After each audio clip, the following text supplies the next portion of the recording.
This man, Joe Mixon, is back in the news yet again.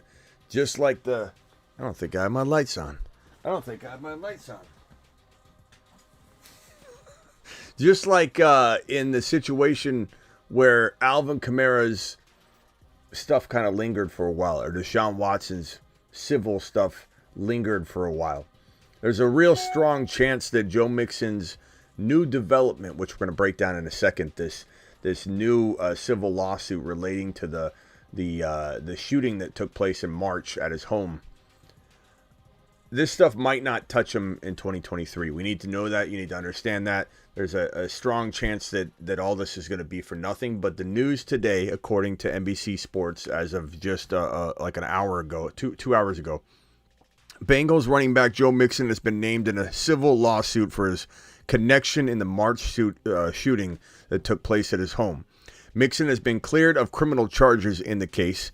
The new suit adds details that could open up Mixon, who is accused of negligence and punitive damages from the March 6th shooting on his property, to a suspension under the NFL conduct policy. Mixon will also stand trial for aggravated menacing charge later this month.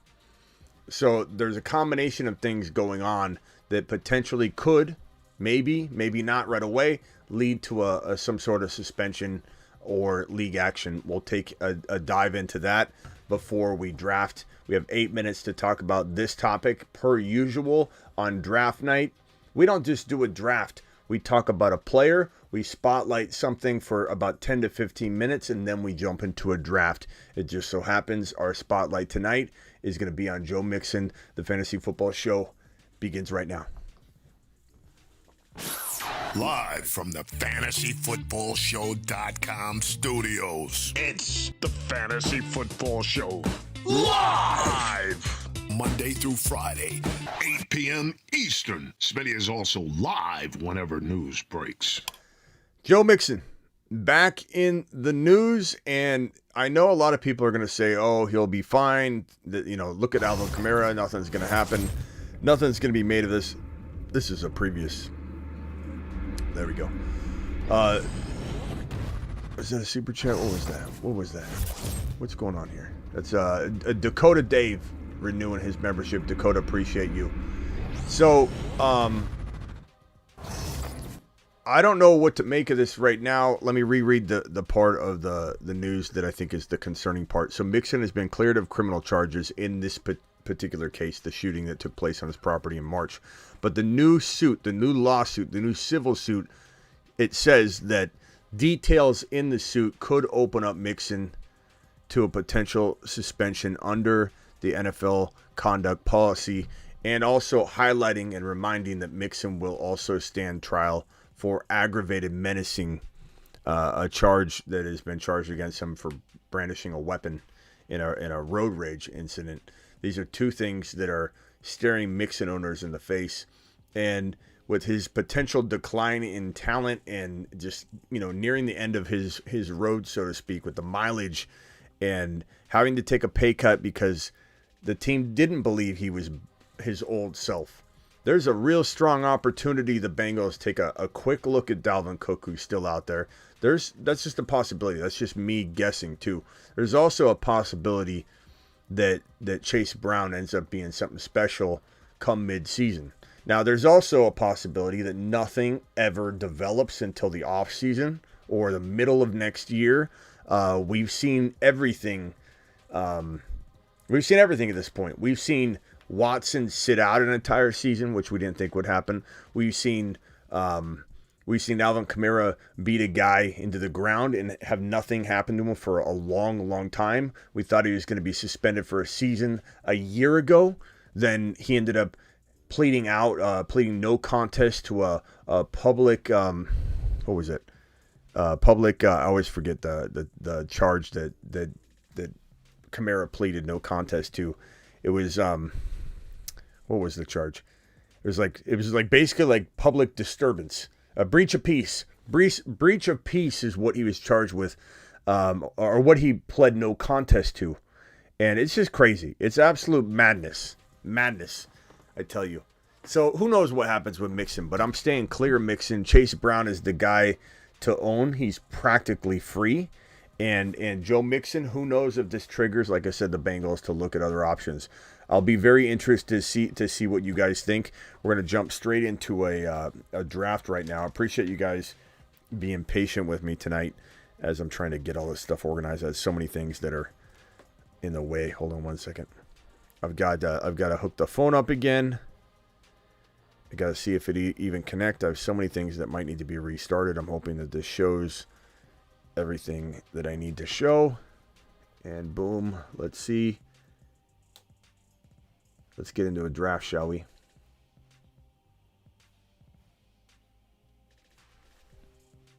Hold on one second.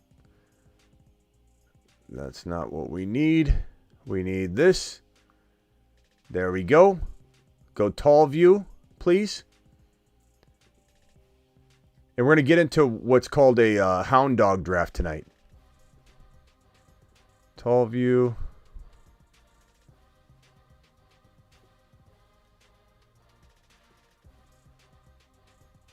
Hold on a second. Okay. Here's what we're going to do. Underdog Fantasy promo code Smitty. I'm going to drop the link in the live chat. Boom, there it is. And let me pin that link in a second. We're going to swipe on over to the hound dog, which is the 1, 2, 3, 4, 5th card on the Underdog app. 92 of you in here, please punch that thumb up button. We'll talk about Joe Mixon. We'll open up the phone lines in a minute. Joe Mixon back in trouble. And honestly, I can't believe people are drafting him in the 4th round. It's head scratching. He goes in the 3rd round sometimes. So we're going to swipe over. I'm not going to click the green button yet, but I want you to swipe over to the Hound Dog draft, which again is 1, 2, 3, 4, the 5th card. $10 in entry, $400K in prizes. Don't click it yet. $50K to first place, $30K to second. It's essentially the same rules as other drafts, but it's a new tournament. So the entrance will be 45,000 people, and you can win all the way. You can win $1,000 all the way through 45th place. So 31st to 45th place gets $1,000. Click the green button now. I'll click it with the YouTube delay in 3, 2, 1, boom. Let's see if we're all in the same draft.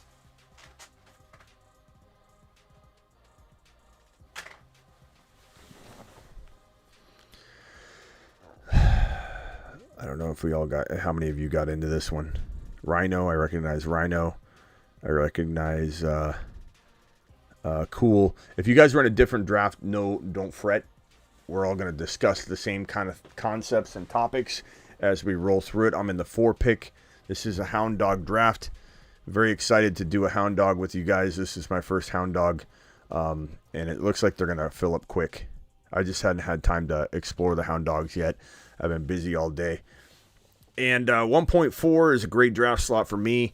I don't recognize the 3 people in front of me, so I think I'm going to get Bijan if I had to guess. Smitty, I'm at dinner, but checking in to say hi. Vampy to the moon. Appreciate Vampy. Vampy, what are you eating? To the moon. What are you eating tonight? Steak? Oh, Owen might be in this draft. Owen says, I'm sniping Bijan. So maybe he is in here. That's okay. If you take Bijan, I'll take Kelsey. I'm fine with that. Jamar Chase going 2. Zay. No, you're not. You must not be in this draft. I'm going to go Bijan here. I like Kelsey, but I'm going Bijan here. Put my money where my mouth is. And let's roll. Ben missed out. Ben, just join one next to us, man. Draft alongside of us. Okafor, draft alongside of us. Owen, everybody. Vampy, what are you eating? I'm very curious. Are you having a steak? Tyreek Hill, man, I want a burger. What time does McDonald's close? That new cheesy burger is so good. No, it's me and Rock out, and I got in a different draft. Okay, no problem. I always find it funny when people get upset they're not in this draft when, typically you could draft a little bit better in a draft where we don't have a bunch of people sniping you. Tyreek Hill going number 5. Cooper Kupp goes number 6. I think says, sup, Smitty. And all beautiful people in the room, hit that like button. Thank you, pal. I'm drafting alongside. Good job, Ben. You can report back with the team that you got. Terry Roberts in the house. What's up, Terry? Terry on patrol. Where's my button for Terry? Terry's such a good mod. He's always roaming around. Terry. Terry's on patrol. Terry's on patrol. My boy Terry. We need a song for Travis. You on a diet, Smitty? Yeah, but I haven't been eating much at all. All right, let's review the draft. JJ, Chase, McCaffrey, Bijan, Tyreek Hill, Cooper Kupp, Stephon Diggs, CeeDee Lamb, Travis Kelce. Travis Kelce fell to 9. That's crazy. Austin Eckler, Amon-Ra St. Brown, A.J. Brown, Kathy Bates, taking A.J. and who? Michael Payne with somebody's gifted memberships out there. You absolute monster. You crazy monsters out there. Somebody out there is dropping. Let me just go see. I gotta load up the chat and find out. Oh God, is that TMT? TMT gifted 20 gifted memberships, followed by another 10. TMT, I'm so sorry I didn't see it until now. What a monster. What an absolute straight monster. TMT, that equals $30, but we're gonna give you a $20 shout out here. Alert. Super chat alert. $20 super chat. $20 super chat. Alert. Super chat alert. Jeez, bro. $30 gifted 30 gifted memberships is phenomenal. TMT. Does TMT ever call in? TMT, you need to start calling in, bro. Phone lines are going to be open in 1 second. I mean, TMT is just an absolute monster. Vampy says, I'm at my favorite restaurant in Newport. They named the signature cocktail after me. Wow. Frankly, I don't know why at Bill the Tickler's restaurant they don't have like a steak named after me. You know, I'm actually a little jealous right now. Bill the Tickler, are you out there? We need to make that happen, please. At least like can you name the French fries after me? Maybe the onion rings? Like something, bro. Like, I mean, look at Vampy. Vampy's got a signature cocktail. I don't even have a set of onion rings. Vampy, thanks for checking in. Yeah, TMT. Absolute monster. Okay, so I'm almost on the clock here. It went Bijan to me, Tyreek Hill, Cooper Kupp, Stephon Diggs, CeeDee Lamb, Travis Kelce, Austin Eckler, Amon-Ra, A.J. Brown, and Nick Chubb paired together. Amon-Ra and Devontae paired together. Austin Eckler, Garrett Wilson paired together. Travis Kelce and Waddle, CeeDee Lamb and Pollard, Diggs and Saquon, Cooper Kupp and Devontae Smith, Tyreek Hill and Olave. I'm on the clock. I got Bijan. I could go Mahomes. I could go Hurts. This is where I look. If everyone wants to know when I go early quarterback, I look at these options and I say to myself, I don't like any of the non-quarterbacks. And so that's when I say, guess what? I'm going to have some shares of Hurts. I want a certain number of shares of Hurts, but I do it when I don't want JT. Look at the other names on the list. Henry, not this early. I could do Henry in round 2 or round 3. Or in a weeklies, I could take Henry in round 2 easily. Higgins, I'm not interested this high. Ramondre, I'm worried about that. Calvin Ridley felt a little early. DK's too early. Jacobs, Cooper, you see what I mean? So at that point, it's like it's an easy call for me to go, let's go with the best player potentially in the entire league. And so I went Jalen Hurts. So I think I might have the best, top quarterback, which, I think Fields and Burrow, they all can be in the mix. But I think I got the best running back and the best quarterback in the league. Did TMT drop another one? Or is this just him? Oh, man. Who is this? TMT gifting 50 exclusive memberships on screen. I don't even know what to say at this point. 50 exclusive memberships. TMT, what are you doing? What are you doing back there? I mean, really? Alert. Super chat alert. $20 super chat. $20 super chat. I mean, unreal. It's unreal. 50, 20, 10. The guy's at 80 YouTube gifted memberships. And I'm on deck here. Calvin Ridley went, that's a shame. Okay, Andrews is there. Oh, whoops. Debo, Brees Hall. See, this is where I probably go Gibbs. This is where I probably do what I advise people to try not to do. But we're talking about 3.4. I just don't want to force anything else. I got Bijan, Hurts, and Gibbs. Feeling pretty good. How's everybody like that start so far? No wide receivers yet. 3 wide receiver league, but we're doing it live. We're doing it live. TMT, appreciate you, man. Just absolute unicorn. You are a unicorn. He is a unicorn.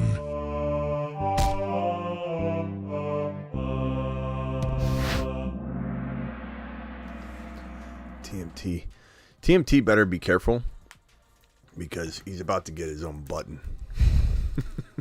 He's about to get his own little button where we press it and it says get TMT'd. Get TMT'd. I'm going through these vitamin waters like crazy. I'm so dehydrated. I need more water, but I've been in the yard constantly. There's so much yard work still to go. I'm tidying it up. I need to get lights installed myself. I'll do it myself. I'm going to hang a wire and put some lights across the pergola. I got to finish the pergola. All right, so Justin Jefferson, Ramondre, Calvin Ridley. Very, very nice trio. Chase, Henry, T. Higgins. I have a feeling that Kabbalah wants to get Joe Burrowed. McCaffrey, JT, DK. Your boy, Bijan, Hurts, and Jameer. Prime, your favorite drink? It is my favorite drink. Coca-Cola, first and foremost, regular. But then the fruit punch, tropical punch prime, and then the ice pop are my 2 favorite primes. I don't really like any of the other primes, to be honest. TNT's dropping wads all over the screen. Just everywhere. Get him a button. I might have to. Tony Garcia in the building. Appreciate you being here, Tony. We haven't seen you lately, if I remember correctly. Brees Hall. I like Gibbs a little more than Brees right now. Patrick Mahomes, Josh Allen, Amari Cooper, Mark Andrews, Debo, Brees Hall, Travis Etienne, Josh Jacobs, Keenan Allen. I really like the Eckler, Garrett Wilson, Brees Hall, and then we'll see what you add to it. It looks like the person drafting from 11 isn't in our live stream because they're taking Mixon at the top of round 4, which is crazy to me. I don't even understand that. I don't understand it. Why would you take Mixon at the top of 4? But that's okay. Jerry Jeudy. Judy's value has gone up a little bit with Patrick suffering the torn Achilles, but I'm still not a big fan of that pick. Judy in 4 seems too early. 5 would be understandable. G Money, you're the GOAT, pal. Appreciate you. Hurts that early wow. I mean, I don't think that's early, Riley. We've gone over this. He's a second-round player. TMT putting up Umberger numbers. Umberger numbers from the past. I don't know where Umberger is. I think he called in the other night. All right. We got no wideouts yet. Drake London just went. That's a shame. That's a darn shame.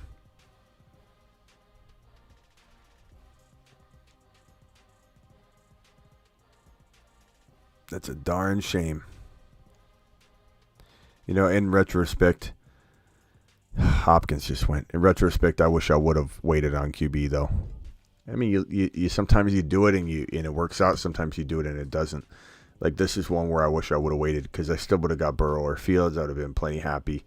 And now I'm a little lighter at wide receiver. And I don't even love these options here. I'll go Terry McLaurin here, but that's a weak wide receiver 1. This did not work out well.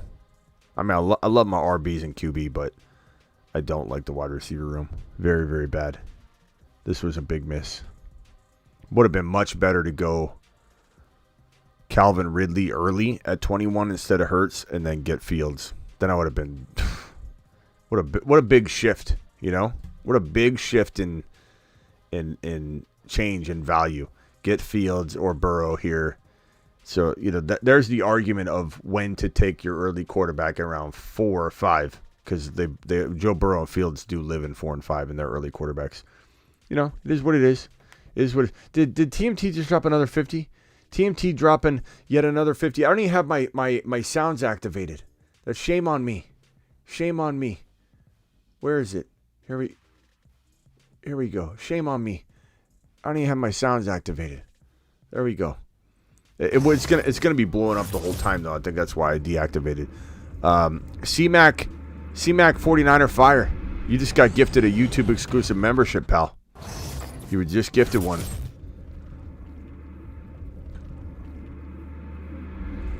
Man, I don't like these wide receivers, but it will get a little bit better as we get downstream a little bit.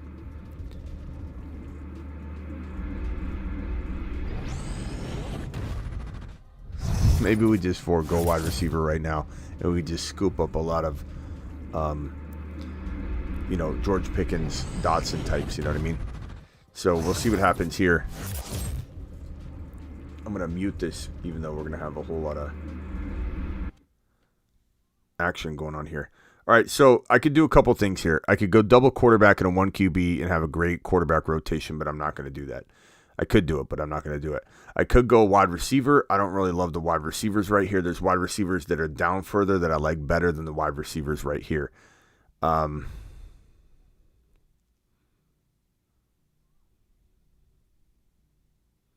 Actually, I'm gonna go JSN. Because I do want to have a decent wide receiver room. Okay, so Bijan, Hurts, Jahmyr Gibbs, Terry McLaurin, Jackson Smith, and Jigba. Not the best wide receiver room. Again, if I could flip it, I would. I'd go Ridley instead of Hurts, and I'd go Fields instead of McLaurin. But it is what it is. You live and you learn. You try out different things. You take stabs, and you do it live. 50 more gifted memberships from TMT. TMT, call in. Alert. Super chat alert.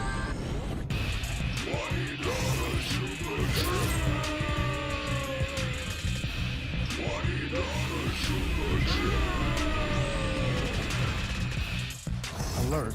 Super chat alert. Jeez, TMT. TMT, call in if you want. Phone lines are open. Call into the show. Call into the show.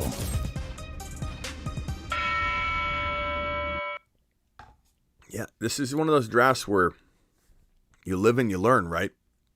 I'm not pleased with it.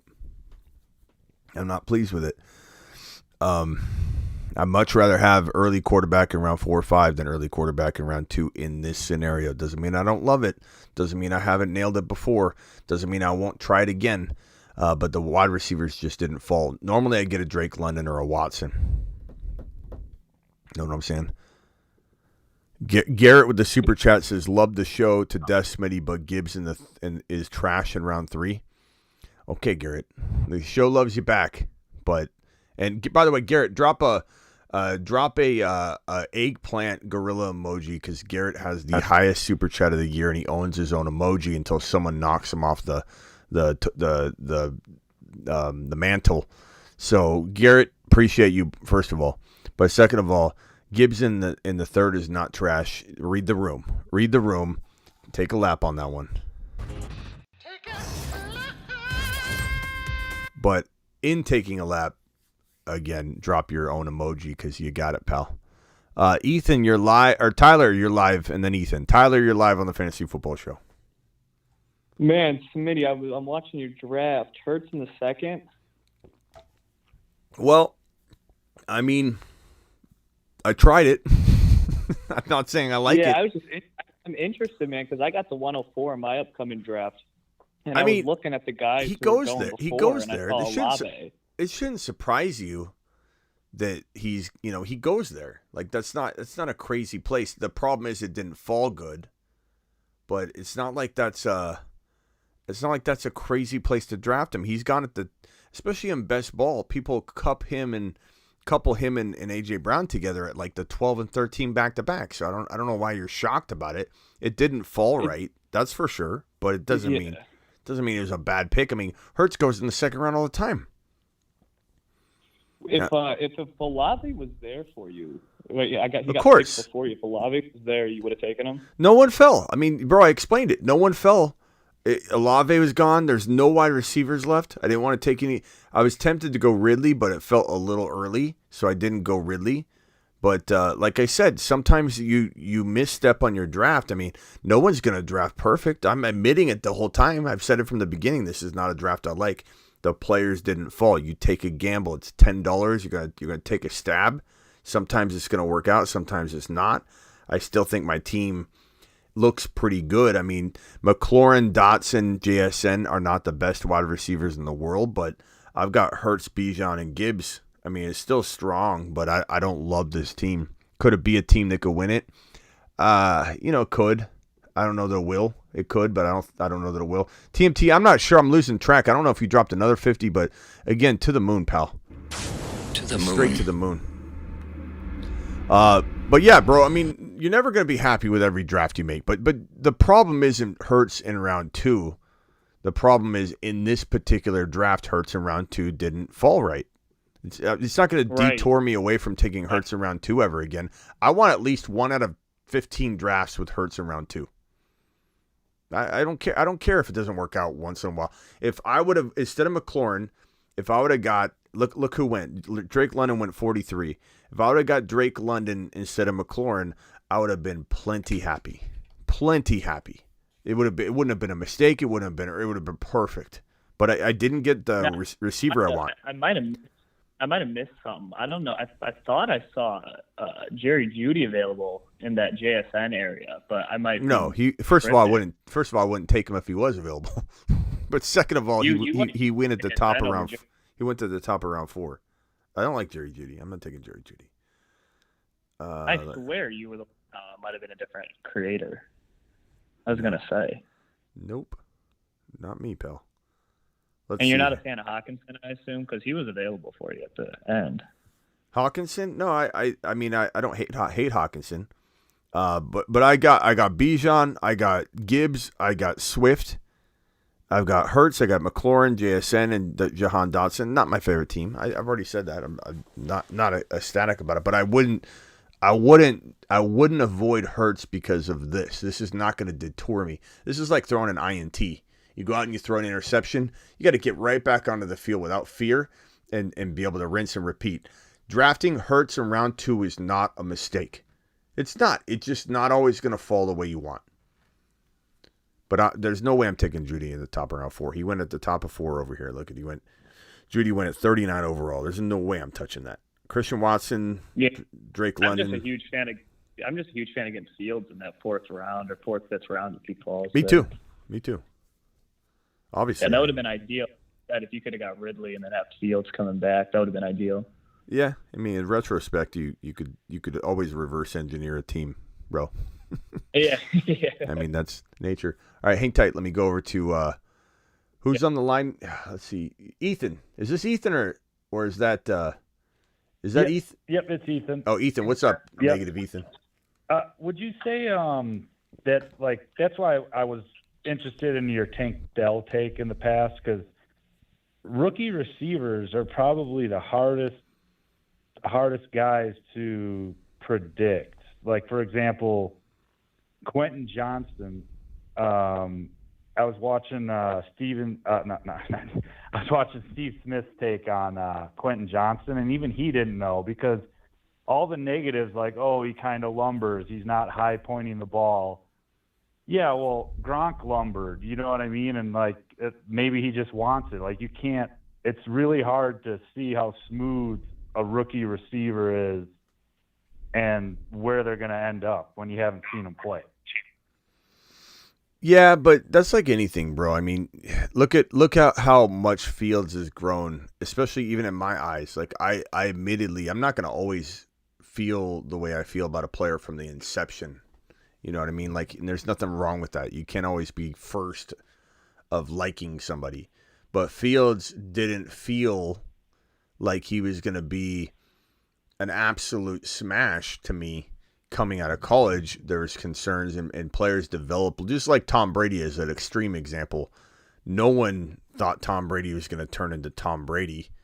until he did. And sometimes it just takes a player getting into the league, playing with a certain coach, having a certain development, path that would have only been presented to him in that specific scenario.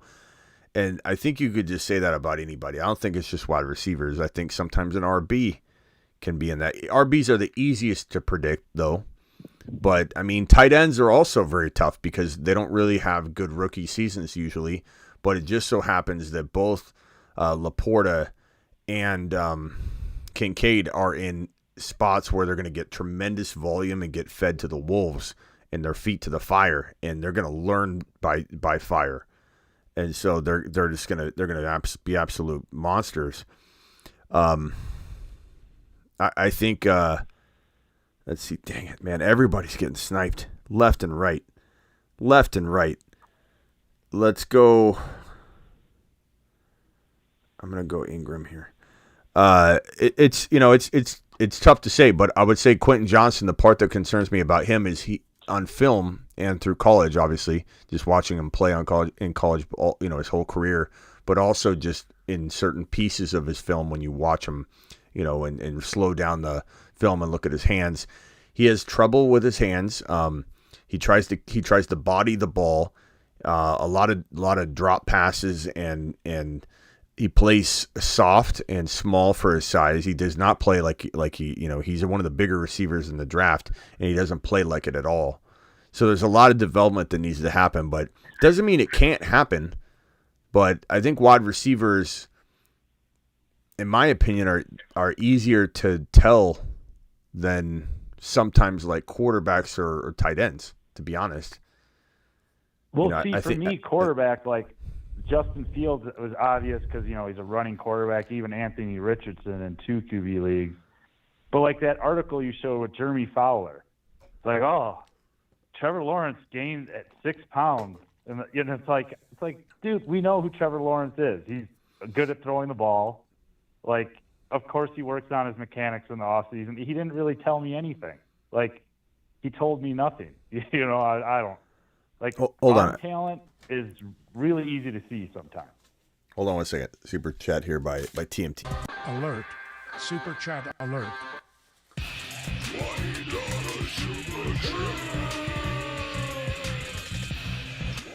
I don't know, bro.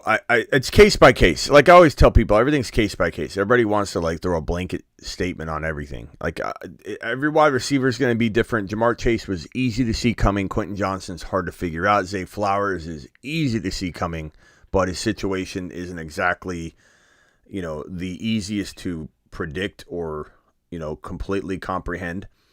Hold on, let me see here.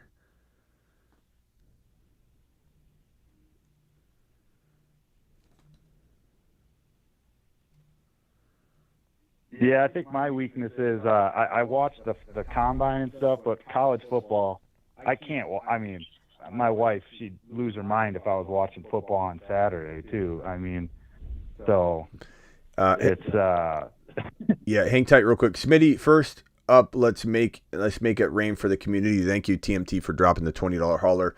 One question: did I break the season record on gifted memberships? Best show on the planet. If you like this show, hit the thumbs up button. You didn't break the record. How many did you drop, TMT? The record, I believe, is 250, which is crazy, and I don't expect you to do that. I'm not asking you. You only do what you want to do when you want to do it, bro. I don't want you to feel obligated by any means to. Yeah, I appreciate anything any of you do, but I think it's right here. Yeah, DW, double D, 250. So I don't know how many you've dropped. If you could tell me, I'll definitely correct the record if I'm wrong on that. I haven't been able to keep up with all your gifted memberships, by the way, because you've been such a monster tonight. Bum's dropping a $10 hauler, $10. I'll get a moonshot. $10 hauler from Bum says the following. What's Bum saying? 10-team league, 1 QB, 2 running backs, 3 wide receivers, 1 tight end, 1 flex defense kicker. That league setup, which set of players would you rather have and why? Tyreek Hill, Olave, Waddle, or Hill, Mahomes, and Olave? Tyreek Hill and Waddle, Hill, Mahomes, and Olave. Depends on who the quarterback's going to be. If you can get Fields or Burrow, like similar to this case right here where I took Hurts and it didn't work out to my liking because the wide receivers didn't fall. If you could get Fields or Burrow with the triple wide receivers, I'd probably go that route. Because Fields and Burrow are so amazing. I probably should have did that in this draft. I didn't. But it is what it is. If I would have gotten Drake London or even Hopkins, who went a pick before, I would have loved the start of this team, and I probably would have loved the remainder of the team. I would have drafted a little different too, but it just depends. Mahomes is such an amazing player to have on any team, especially best ball. But I wouldn't be opposed to either start. I don't think either start's bad. I just think that a Burrow or Fields could be replaced by Mahomes, and you get that better player. I just don't know that I love Waddle. I'd probably replace Waddle with someone else. But that's me. I'm just not huge on Waddle. I know a lot of people love Waddle. I'm just not as big on Waddle as everybody else. I just don't know. TMT 50 gifted memberships again. What is going on? TMT is giving me a workout. Alert. Super chat alert.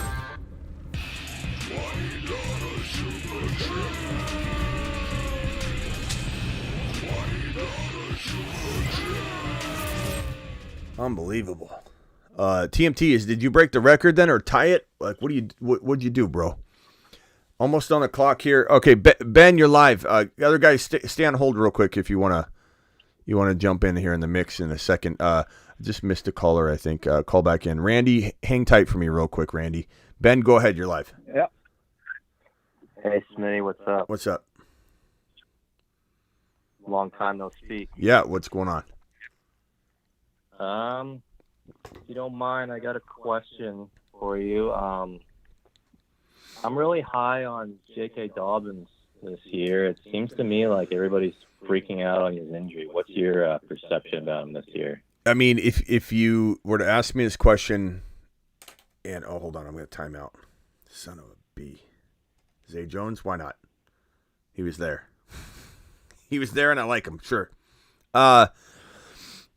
If you would have asked me this question before his little hold-in, or his potential holdout that turned into a hold-in, and now this questionable, when's he going to even return to the team, and the coaching staff and the organization saying that it's complicated, and they don't know, they don't know.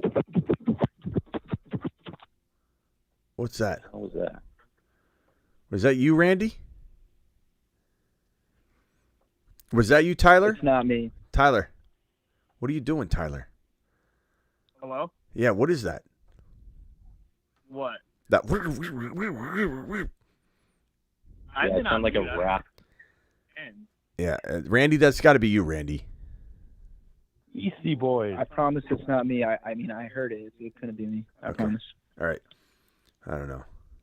Anyway, Ethan, was that you, Ethan? Be honest.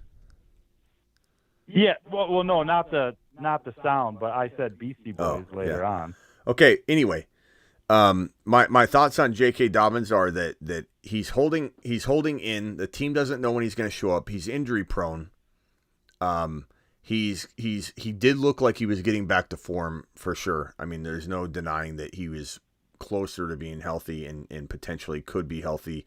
And there's a lot of upside. There's a lot of upside with his potential and his ability to get 5 yards a carry. But the offense is changing. It's turning a little bit more pass heavy this upcoming season. Monken's installing more of a pass heavy system. I don't know that he's going to use the RBs the same. We don't know how he's going to even really use the RBs because Mixon's not there, because JK's not there to learn the new system. So he's behind. So not only is he behind, that the offense is going to pass more. We don't know what his role is going to be. He's a big injury risk to me. One could argue he's not an injury risk. I get that. We don't need to go down that road. I believe he is. I believe he feels very injury risk, very injury prone. And if he proves me wrong, great. But I'm just not buying into JK at all right now. I would have if he was like showing up and had a good attitude and didn't expect to get a new contract when he's done nothing to prove or earn it. Nothing. I don't know what in the hell his problem is. He has no leg to stand on. Like he's got to come up. He got to show up, stay healthy before he can ask for a new deal. You can't be, an injury risk and then tear your ACL, which wasn't his fault necessarily, and then come back, have a slow start, but you finally get back to form, and then ask for a big contract extension. Like, he has no leg to stand on, and I don't know that the organization's very happy with him right now. So is his role going to even be there if he returned 2 weeks from now? Not to mention, I feel like he's an injury risk. He's coming back from an injury, an ACL tear still. Even though, he did, last year was his first year back, but he wasn't ready. And now he's going to miss time, essentially, which when you miss time, you're potentially more prone to getting injured, so it's all just a big mess to me. Right. I mean, fair enough. I'm really high on him, but I guess all this stuff is a bit of a concern. But you think maybe all this stuff, the health risk, him holding out, could possibly lower his cost, so that it would be more of a value? Sure. I mean, if you go that way, if his ADP fell far enough, then it washed away that risk. Then sure. Like, look at Kenneth Walker, groin injury, groin injury, and Charbonnet. Those two things have made him fall from like 12 to 14 overall to right now he's in the 5th or 6th round, depending on where you're drafting and all that. Is that a good representation of how much we should freak out? Is that a disproportionate reaction? It 100% is. So if JK can get that similar reaction from people, the problem is, he went 80 overall here. So 7th round. So let's take a look at it. Who would I rather have before and after him? I'd say Darren Waller I'd rather have than JK in general. Swift I'd rather have than, and I took him over JK. George Pickens I'd rather have. These are all in round 7. All in the round 7 line. Javonte I'd rather have. Michael Thomas, no. Brandon Cooks, no. Pacheco in the round below, yes. I'd rather have Pacheco. Alvin Kamara, probably. Kadarius Toney feels very similar in terms of risk and upside. Evan Ingram, very much would rather have Evan Ingram if I needed a tight end. So I'd say, like, when I get down to like round 9, then that's when I feel like it's a smash, or mid 8. So mid 8, I'm okay with it. I don't think it's someone I would necessarily avoid, but still feels like a player I'm not super pumped about. Fair enough.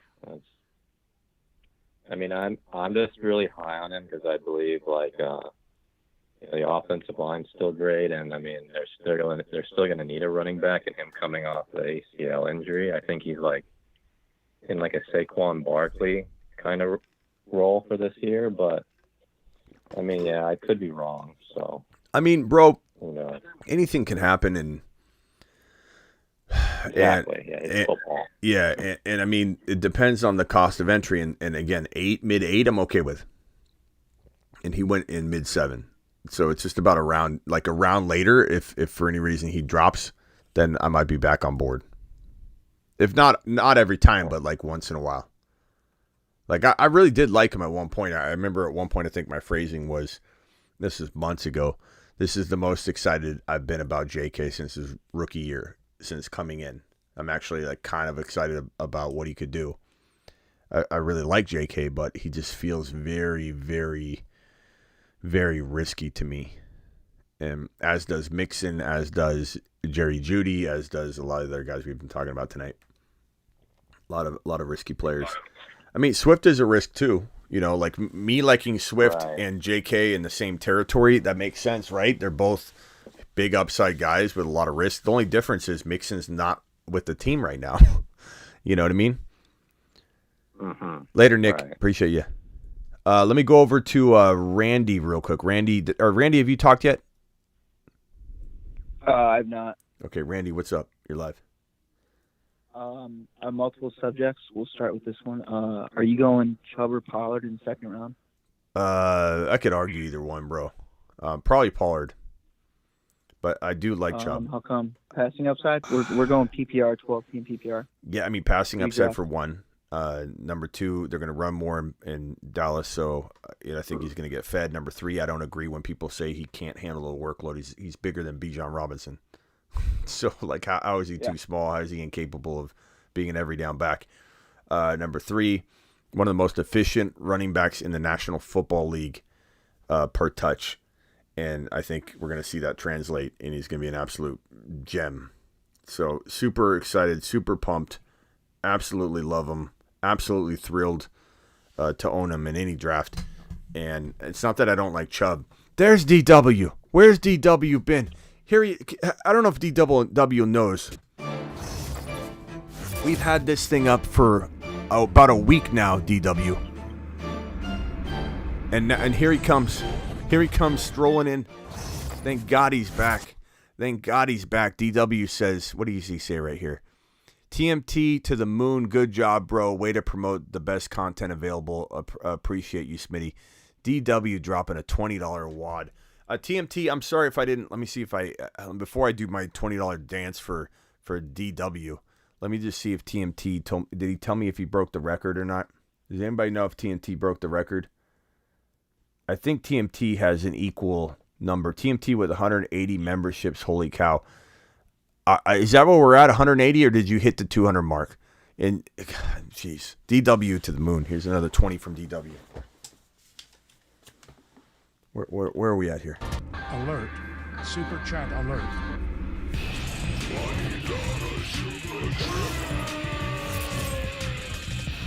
You know, All right. We'll go to next topic real quick. Judy. You don't like sure. Judy because of injury risk? Do I think Judy's an injury risk? I think Jerry Judy's a risk on all levels. How come? You see his second half numbers? Yeah, I did, but I mean, he's also it's been a long time. You know, he's still young, but he's got Russell Wilson throwing him the football, and he's still got the touch. I really do think Russell Wilson still has the touch, but I question whether he can be fixed at this point. But we'll see. Just because Sean Payton's a great coach, just because he's going to do the right things, doesn't mean that he has the right tools to do it this year. And Russell Wilson worries me tremendously. I just can't get on board Russell Wilson. I can get behind the running game, but I don't know if I can get behind Russell Wilson. I think Can we get behind Dulcich if we're taking a piece of that offense? I don't mind Dulcich. I don't know that I like him as much as everybody else, but could he be like a back end top 10 to 12 guy? Like, sure. Yeah. Javonte, I'm very much on the Javonte train. But Judy has to prove he can stay healthy, be consistent. Why is everybody and their mother close to the situation been reporting that Tim Patrick, who tore his Achilles, so that opens the door back up for Judy? I agree. But why has everybody and their mother been saying Tim Patrick's the number one wide receiver there? Why does everybody keep saying that Mims is Sean Payton's guy? Why have we heard there's trade rumors for Judy and Cortland Sutton, and they didn't get any bites at all from anybody in the offseason? Why do they want to get rid of him to begin with? Judy hasn't really put it all together yet. He should have I'm just worried about him until he proves it. And it's not that I'm worried about him at a certain cost of entry, but in the beginning of the fourth round, there's so many other players that it's more about liking the other players better than it is about me hating Judy. I don't hate Judy. I like Judy. He's got a really nice skill set, but I just don't think it's you what? You can get Judy or London, and London's competing with David Boston now. Mac Hollins. Mac Hollins looks ripped. That guy looks jacked. The vitamins. He looks like a lion was released onto the field. Mac Hollins is just completely yoked. Does anybody know what I'm talking about? Have you seen the footage of him? Just looks like he looks like a fucking linebacker. He looks like a lion. They just released a wild lion on the field. It's crazy. Yeah. It's crazy. He grew late like Dennis Rodman too. So I like Mac. So now he's just filling out. Yeah, I like him a lot. I'm actually excited about him. He just looks so yoked, man. He's so big. He's so big. He looks so much bigger than before too. I'm really excited to see him play. I'm wondering if he's too big to stay healthy. He looks so jacked up. It's crazy. I wish I could put something up on it. I'll try and find something a little bit. DW, appreciate DW. Where's DW been? DW, can you tell us where you've been? Because we've been looking for you, and we've been completely missing our DW. Hold on 1 second, guys. Chubb says, Smitty, the GOAT, Chuck Norris, who? Thank you, Chubbs. Appreciate you. Thank you so much. You're the man, the myth, the legend. Chubbs is my guy. Other super chats, DW says TMT to the moon. Good job. I already got that one out of the way. I think I'm caught up on the supers. I just want to make sure. 1 second, phone line. Let me just go through this. TMT, thank you. Garrett, appreciate you. Garrett, Bums, appreciate you. DW, Chubbs, thank you guys for all those. And thanks for the gifted memberships again, TMT. You're the man, bro. You're the absolute man. He's getting goated tonight. Did TMT get to the 250? Because I want to make sure I award him the top gifted membership guy. And we're getting a new emoji because of him. All right, phone line. Who's got another question? I got one more for you. One more. Go ahead. Amon-Ra St. Brown to the moon. For sure. Am I crazy for drafting him at the 108? Not crazy. A little early, but not crazy. I just don't think he's going to be there in the second round, and I fear it. I do. You're petrified, Peter, about it? I don't blame you. Yeah, scared Scott over here. I don't blame you. I mean, I love St. Brown. St. Brown could be. I mean, there's a reason I have a video up that's been up for months that says that he could score more touchdowns than anybody in the National Football League at the wide receiver position, or be number 2 behind only Jamar Chase. You know, but I mean, you look into it. He tackled last year 7 times inside of the 5-yard line. Jamal Williams leaving him behind tons of touchdowns. Well, let me show you something. You want to see glory? Look at this right here. I mean, I got it all set up and prepared to explain. You look at his breakout year right here, and you see this guy that scores 1, 2, 3, 4, 5, 6 touchdowns in 6 games. 1, 2, 3, 4, 5. Yeah. So week 13 is when he started getting starter touches. 12 targets. Week 14. Let me highlight this just to give people an understanding of what we're talking about here, because this is an absolute maniac on the loose right here. So here we go. Okay, so right here, this is where he started games right here. This is his breakout season. 12 targets, 11 targets, 11 targets, 11 targets, 10 targets. These are his reception totals. These are his yardage. He had 2 90-yard games, 2 100-yard games, an 86-yard game, a rushing touchdown, and 5 touchdowns, so 6 total in those 6 games. The only person that was better than him at the wide receiver position in this year 2021 at the end of it in the final 6 games was Justin Jefferson. He was the number 2 wide receiver. Then he walks into the next season, which was last year, and we had him on the Moon Man list, and we talk about how amazing he is. What does St. Brown do? Immediately starts off the season, 12 targets, and look at these touchdowns. 3 touchdowns in the first 2 games. He was the number 1 wide receiver in the league. Number 1 wide receiver in the league through 2 weeks of last season. And if you couple these 2 games with the tail end 6 games that he had, he was the number 1 wide receiver in fantasy football, essentially, depending on the scoring. Like, there's 8 straight games where he's literally a top 2 wide receiver. So I don't know what more people need to see. And when people say things like, "Oh, he's not a touchdown guy," or he's going to get 5 touchdowns, it's crazy to me. This guy's going to get so far over 10 touchdowns. It makes me laugh. It makes me chuckle. Go ahead. Well, let me ask you this: who's Jared Goff going to be throwing to? Because Jameson Williams out for 6 games. Well, I mean, he's going to throw to Gibbs. He's going to throw to St. Brown. He's going to throw to Laporta. He's going to eat. Yeah, they're all going to eat. They're all going to eat, bro. They're all going to eat. So, and let me also say this though. Like, I know everybody says that, and it's an easy thing to say, but how many catches did how many catches did Jameson Williams have last year in 6 played games? 1. So, like, I'm not worried about Jameson Williams. He hasn't done anything to date yet, anyway. So him being out doesn't make me think, oh, they're just going to like. That's how it's been the entire time.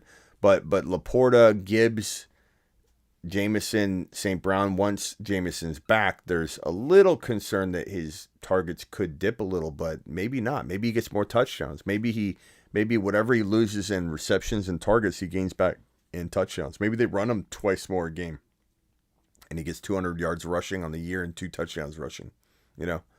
Like I think he's definitely going to go 12 targets to 10? You know what I mean? Like, he's definitely Debo Samuel-esque.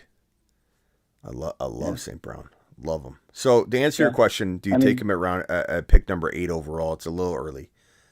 Can you trade down? If you can, good. If you can't, I don't hate it. Just make sure your second rounder lands, bro. Make sure your second rounder lands. Don't screw up and reach again and draft somebody that belongs in the 3rd round or something. Yeah. In round 2. Yeah, I appreciate it, man. All right, Ethan, what else you got? Oh, in my 2 QB league, so if I go from the 104, I go Hurts or Lamar, whoever's there, and then I go like Chubb, Pollard, or Henry, whoever falls. Then I go Olave, then hopefully Gibbs, who I might miss. QB. Jumping one more. Do I have to go QB next, or do I go London? I have no idea. This simulator is so bad with the QB picking where I practice. I don't know what to do with that, and I don't know. I might just take 2 QBs, hold on to my waiver claim, and because otherwise I have to go back to back, and I'm getting like a Tannehill or someone who could get kicked out. As your super flex as your second QB, I don't know.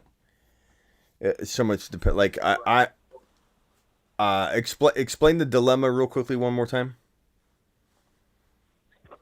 So after I get Gibbs, I probably need a QB.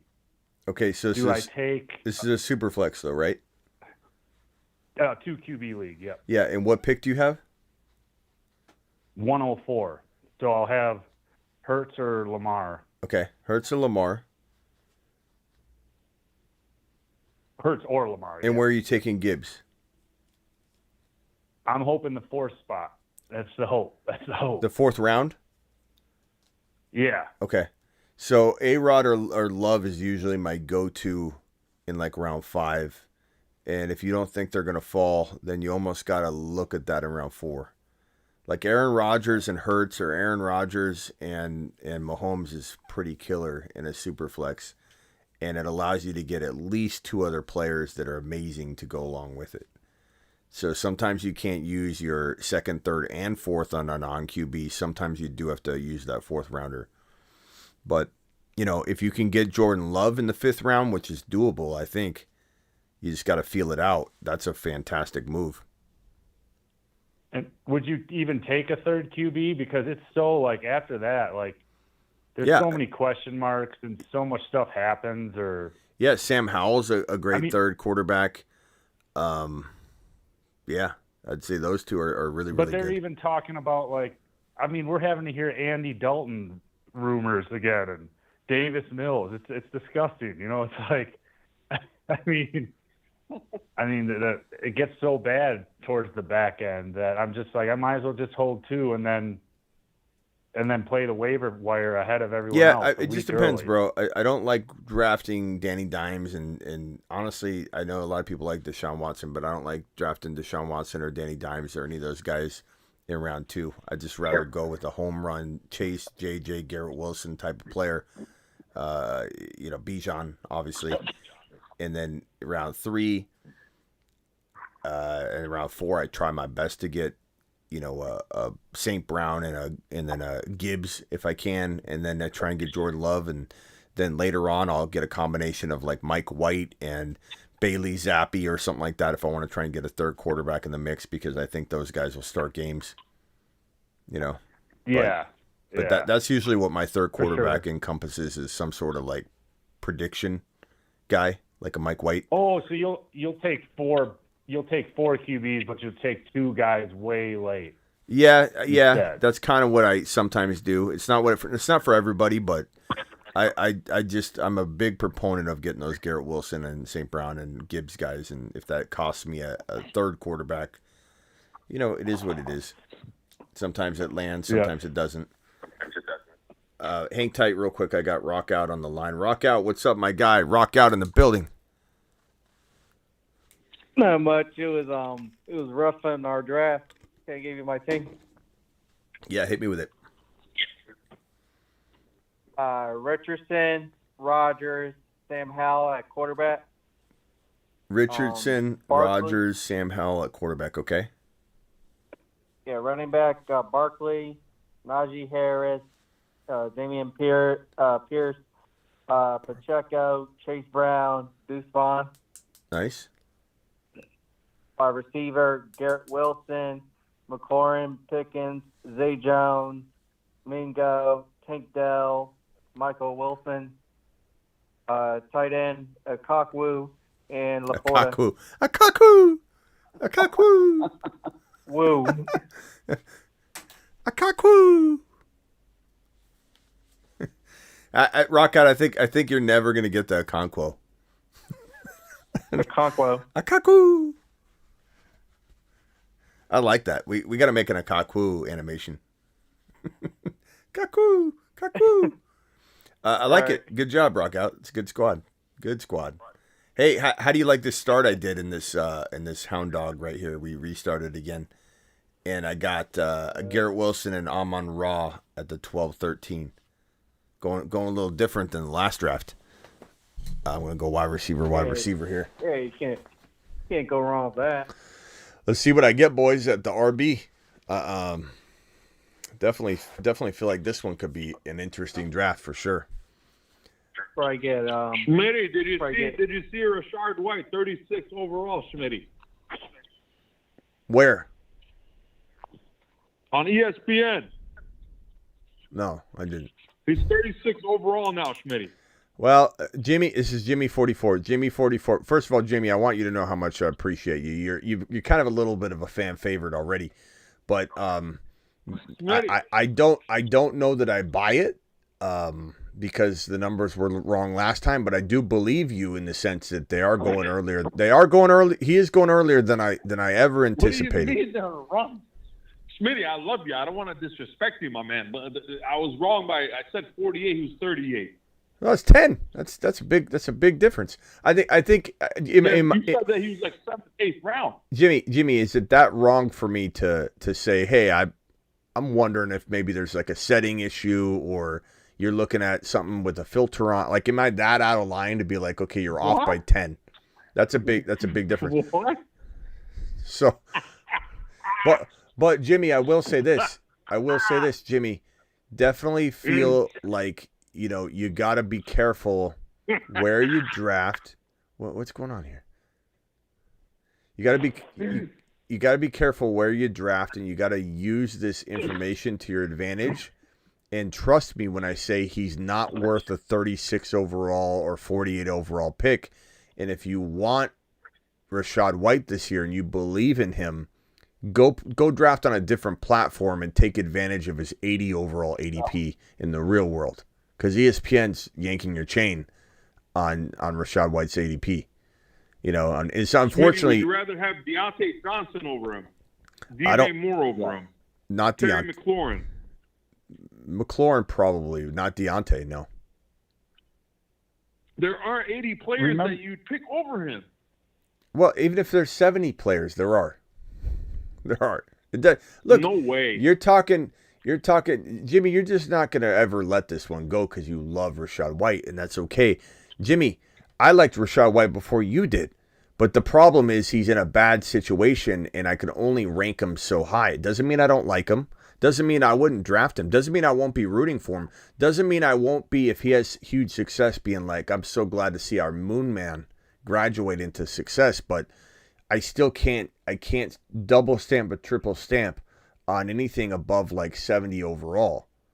It's just not smart drafting because he's in most environments going 80 something and you're being told by ESPN he's going in the 36 to 48 range and they're yanking your chain. That is not good value. That is not good value at all. The Buccaneers are going to suck like the Seahawks were supposed to suck. Jimmy, listen to somebody else. Like let's have a random person like Logan. Logan hasn't even talked yet. I don't know what Logan's going to say. He might totally disagree with me. Logan, how do you feel about the fact that Rachaad White's got an 80-something ADP on Underdog? This guy's seeing it, Jimmy, on ESPN is 36 overall. That is literally like the end of the third round to the top of the fourth. Logan, tell me your honest opinion about Rachaad White in the fourth round. Doesn't make sense. I am 100% out on Rachaad White. 100% out. 100% out? Sean Tucker's coming for his job. Huh? Jimmy, listen. What? Listen up. Jimmy, listen up. Logan's trying to talk to you. Go ahead, Logan. I think Rachaad White is – I think what he showed last year was basically he was just getting checkdowns from Brady. Brady loved him. He averaged under 4 yards per carry. And I think Sean Tucker had an injury coming into the draft. He was a steal for the Bucs. And I think when he gets his first opportunity, he's going to show up and show out, and he's going to take that job. That's my personal opinion. Okay, so that's Is one. Brady better than Baker Mayfield? Who said that? I'm not saying one's better or worse than the other. I'm just saying that. Brady checks Who's down. I? Brady checks down to his running backs all the time. Like that's his. Hey, that's how he plays the game. Can we stop for a minute real quickly and just say? Yeah, but the O-line was all injured last year. Okay, Jimmy, no matter what we say, you're just going to think he's worth a 4.1 value. Jimmy, he's not. I'm with you, but let me. Yeah, I mean, you let get me Sean make my Tucker point. in the 14th round. Jimmy, can I just be honest with you, Jimmy? If you were to come in and say Smitty, his ADP on Underdog is 80 something, I like him. Am I crazy to like him like a round or two ahead of that? You know what I would have said, Jimmy? I would have said, you know what, bro? I love Rachaad White. And I hope he proves everyone wrong. I hope his situation somehow is conducive to, I hope he has the ability to thrive even in a bad situation. I would have been behind you, but you're coming in from the craziest argument and the craziest angle because you're trying to justify a bad ADP instead of coming in and saying, Smitty, guess what? Want to hear something funny? ESPN's got Rachaad White in the fourth round.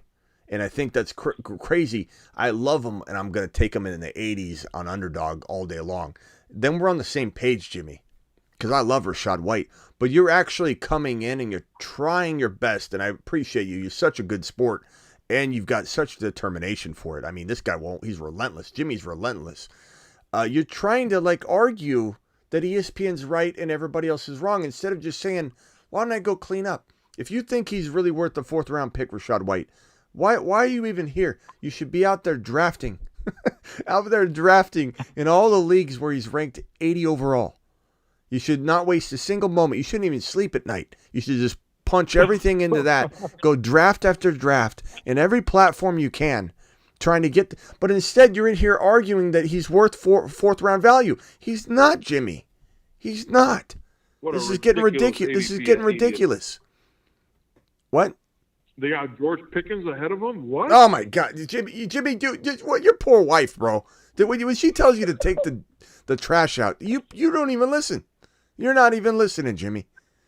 I'm listening, but I mean, where would you rank him? Where would you rank him, Smitty? I don't know. I don't know what to do with this guy. Jimmy, his ADP is there for a reason. It's in a very, very low territory for a reason.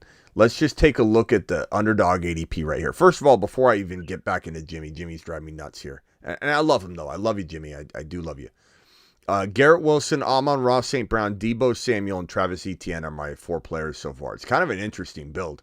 It's a 3 wide receiver required league. You start 2 RBs, 3 wide receivers, and a flex. I think it's a pretty good little quad I got going on there. And RBs have been falling so much. I think it's a pretty good team.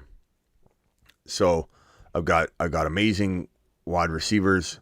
Deebo's my number 3 wide receiver. Travis Etienne, I think, is a breakout candidate at the almost 5th round value. I don't love him in 3. I love Etienne at 5 in round 5. I love Etienne in round 5. This is practically round 4. Anyway, what was I saying? Where would I take him? Okay, Jimmy, let's go into the running backs real quick. These are the running backs that are available right now. J.K. Dobbins is there at about 65 overall. Pierce is there at 68. Swift is at 78. Javante's at 82. Pacheco's at 88. Kamara's at 91. I'm starting to run out of players that I feel are arguable for Rachaad White comparisons. Do I think Rachaad White could be ranked over everyone I just named? The answer is yeah. And I wouldn't call you crazy if you said I liked him over every single name. J.K., Swift, give me Rachaad White. I could understand that, but that is about 65 overall. So if you try to tell me, hey, Smitty, I want to take him early, what I tell you is, okay, well, when J.K. is going off the board at 65, when Monty's going off at 76, when Swift is going off at 78, I don't mind if you reach for him in those territories. But guess what, bro? We're at about 5.12 to 6.1 the turn, and he is literally 1, 2, 3, 4, 5, 6, 7, 8 running backs down from this draft slot at the 6th round, 6.1. He's 8 running backs away in the 6th round. Undraftable.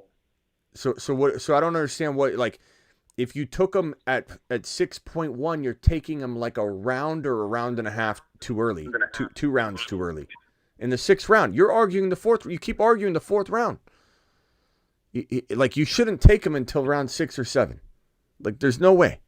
Smitty, I know why this happens. It's because when these experts, when there's like a power vacuum that opens up, they say things like, Toby Gerhardt's a bell cow, or Chase Edmonds is a bell cow now, and you're supposed to just believe them when we know that's not what happens. They bring in running backs from Is that what all happens? over, Latavius Murray. So that's what happens. Yep. They're brainwashing me. Well, you're not Toby brainwashed, Gerhardt. but they brainwash the general public, the magazines. You know, the guy with the magazines at but Grandma League. what I'm trying to tell you is Toby Gerhardt. using my eyeballs, not ADP. I'm just looking at the players up and down, and I'm telling you that J.K. Dobbins, who is about, 8 running back spots above Rachaad White. I'm telling you that. Just spitballing where I could put him, arguably, even though it's a reach, I would say right around that 6.5 round territory. That's where I would shove him into to say, hey, he's got enough talent to earn this, even though he's going in round 8. He's going in round 8, bro. And I'm telling you, if you shoved him into 6.5, I could justify it for you. But you're trying to argue 4th round, and stop it, Jimmy. It's not gonna. You can't force it. I just feel like a pass catching running back that's got the backfield 100% to himself. That's it. I'll move on from please. White. I'll move on. Yeah, please. Real quickly, I've got Garrett Wilson, Amon Ra, Debo, Travis Etienne, Trevor Lawrence, and DeAndre Swift. I feel pretty good about this squad so far, gentlemen. Kind of a weird running back stable in Etienne and Swift, but I got T-Law, I got Debo, Amon Ra, and Garrett Wilson. Kind of interesting 12 slot. What do you guys think of that team? Yay, nay? Did you hear about Rashad Penny with the 1? Yeah, but the thing about Swift is he's running out as a wide receiver, and so similar to Gibbs, I almost feel like Swift and Penny are almost they're irrelevant to each other in terms of like playing time. But what if Hurts is not like Drew Brees and says, I'm just going to run it for 20 yards rather than pass it for 10? Well, that's a negative stance there, negative Ethan. Hold on 1 second. Let me get these super chats out of the way. Owen says they use rank as default on ESPN. ADP isn't. Yeah, I don't know. That's what I'm saying. When he called in and said he had these numbers, I'm like, he's looking at something, because we had everybody with different ADPs on Rachaad White, so they have some default like settings and filters that I think people think is ADP and it's not. And I've called the show 10 times, never get through. Don, try one more time, Don. Try right now, Don. I got your back, Don. I just got to get you in the system, right, Don? Tyler says thoughts on Ayuk and DJ Moore. Forgot to ask. I like DJ Moore more than Ayuk, but I almost think from a skill perspective, I think reverse. But I don't know that I trust consistency for Ayuk yet. I could get there, but for right now, they say he couldn't cover him in a phone booth. He's doing amazing things and looks quick, and his routes are extra crispy. Let me just hold on. Is this Don? Don, is this Don? Sorry? 785 caller. Who you? No, I'm not Don. Oh, what's your name, bro? And where are you I'm calling not from? Don. I saw his super chat. If you want to get Don on the line, I can wait. No, go ahead. What's your name and where are you calling from, bro? Okay. My name is Nate, and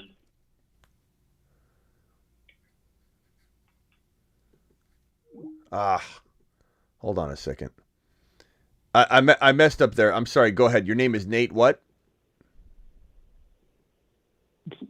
I didn't hear that. I'm sorry. Go ahead. Your name is Nate, and where are you calling from? I did. Kansas. Kansas. Okay. Go ahead, Nate. Okay, What's I your got question? I have a 2-keeper league, and after last season, which you helped me win, so thank you again for that. Attaboy. I ended up keeping, or I'm going to end up keeping Jefferson and Chase, and I'm feeling pretty confident about them. And I have the 3rd pick, and with that 3rd pick, there is the chance that Bijan falls because obviously he's a rookie, so no one can keep him, which to me seems like it sets me up to win the league again. Yeah. Agreed. And yes, if not Bijan, I have a list of names that are also not being kept, and I wanted to see what you thought about those names and which I should target first. Okay. And those names consist of CeeDee Lamb, A.J. Brown, Jonathan Taylor, St. Brown, Henry, Mark Andrews, Breece Hall. Okay. St. Brown, Breece Hall, A.J. Brown, I think loosely is my rank there. Okay. Okay. And you think that I should go 3 wide receiver, even because since I'm keeping Jefferson and Chase, a 3rd wide receiver is still. DW gifted 20 exclusive memberships. Hold on real quick, bro. I'm sorry about this. DW to the moon. Appreciate you, DW. Thank you so much, my guy. Say that last question one more time. Sorry, a lot going on here. Yeah, I see. I was saying, do you think it's still smart to take a 3rd wide receiver if I'm already keeping Jefferson and Chase, or should I go for Andrews and Ty? It goes to take your positional advantage. Just go with the field. Like go with the field, bro. I mean, if you think the RBs are going to fall and you're going to be okay, example Kenneth Walker somehow. I don't know all the details, so it's a little confusing to see the big picture. But if you're going to get like a Walker and Pacheco, if you're going to get Walker, Pacheco, McKinnon, and if you can get another player in the mix, then I like the idea of going triple wides and kind of going crafty running back stable. But I also love the idea of Bijan, Gibbs, and those guys, obviously. But where's Gibbs going? Like, I don't really know where we're at in your draft. Right. Yeah. Gibbs, we'll be drafting on sleeper. So Gibbs going anywhere from 35 to 40 range. So probably there's a chance I could get him on the turn. I mean, I'd much rather have Gibbs than go with that 3rd wide receiver, I think, to get yourself a running back, to throw in the mix. But I love Gibbs. Gibbs, especially if it's any sort of keeper, a dynasty, he has way more than like 3rd round value to me. But you got to take him there. That's where he's going. But Gibbs is going to be, I think, a top 5 running back. I really believe that. All right, sounds good. I'm sorry about being distracted. Hang tight on the phone line. If you have another question, you can ask it in 1 second. Let me just get through these super chats real quick. I think Don was trying to call in. Don, are you on the line? I am. All right, Don. You're the 202 area code, right? Yes, sir. Yes, okay, sir. where are you calling from, Don? I'm going to enter you in the system. You won't have a problem calling anyone, sir. Oh, I appreciate you. Capitol Hill, DC. DC? Okay. Don from DC. I like it. Okay, Don, what can I do for you? You're live. Appreciate the super chat. So I've been playing. First of all, I appreciate your show. I think you're very unique, and I appreciate that you're like every time I log on to YouTube, you're on. Thank you. So I've been playing fantasy for about 10 years, but really starting to pay attention the last 5, and I've never traded. I got a guy that's like my third quarterback in a dynasty league is Kenny Pickett, and I got he's a homer for a Pittsburgh fan. Okay. And so I feel like he's offering me more than he's worth, but I'm just very reticent to trade anybody. I just never pull the trigger on a trade. Uh-huh. So I kind of wanted to get your thoughts on what a Kenny Pickett, again, young quarterback. He's my third in a super flex league. Okay. I got Watson as my second, and Herbert as my first, and then Garoppolo as a fourth. So I'm good at quarterback, but again, I like having the depth there. So what do you think? I'm very strong at running back, but weak at receiver. I have Bijan, Hall, Etienne, Pollard, and Khalil Herbert is basically my running back room. Read it off to me again. You got name your team again. Bijan, Brees Hall, Pollard. How tall is Brees Hall? 8 foot. Okay. 8 foot tall. Okay. Your wide receivers? And then Khalil Herbert. Receiver, I have Mike Williams, Kadarius Toney, Bateman are my basically top 3. Okay. And then just a bunch of scrubs after that. So, I picked up Mingo. I have Mike Wilson. I'm hoping one of them pan out, but. Okay, so what's the question here? Tight end. Tight end, I got Kyle Pitts. So again, I feel like I'm pretty strong at tight end, pretty strong at quarterback. Quarterback, I have Herbert, Watson, Kenny Pickett, and Garoppolo. Is 2 QB? Yeah, super flex. Okay. And so anyway, this guy's trying to get Kenny Pickett off me because he's a Pittsburgh fan, and I'm trying to figure out what's a good deal. Like during the draft, he was offering me picks and everything, and he probably offered me more than he was worth. But I like having the. It's very comforting to have two strong quarterbacks. Name his wide receivers, and we'll get this done quick. Okay. I'll have to look at that. Hold on. You got to do a good deal. The best deal around. Get it. Good. Big hands, big energy, big deal. Okay, go ahead. Yeah, wide receivers. 2 seconds. I'm sorry. That's right. He's got Treylon Burks, Amari Cooper, Zay Jones. He'll never give up CD Lamb. Jacoby, Marvin Mims, George Pickens. That's basically anybody he's got that's worth anything. And what about his running backs? He's got all scrubs at running backs. Yeah, and I don't see a deal here. I like Pickens, but if he's not giving up Lamb, I don't know why I can't rate Pickens tonight. Yeah, I mean, the only thing I was thinking, so like he's got Hooker on his squad, his safety squad. I was thinking like, okay, if I can get Hooker, who might end up being something, and Cooper, who's maybe got 2 or 3 good years, and something else. Is that? I mean, I like Pickens a lot. I just think that you're not getting enough. Who's his quarterback?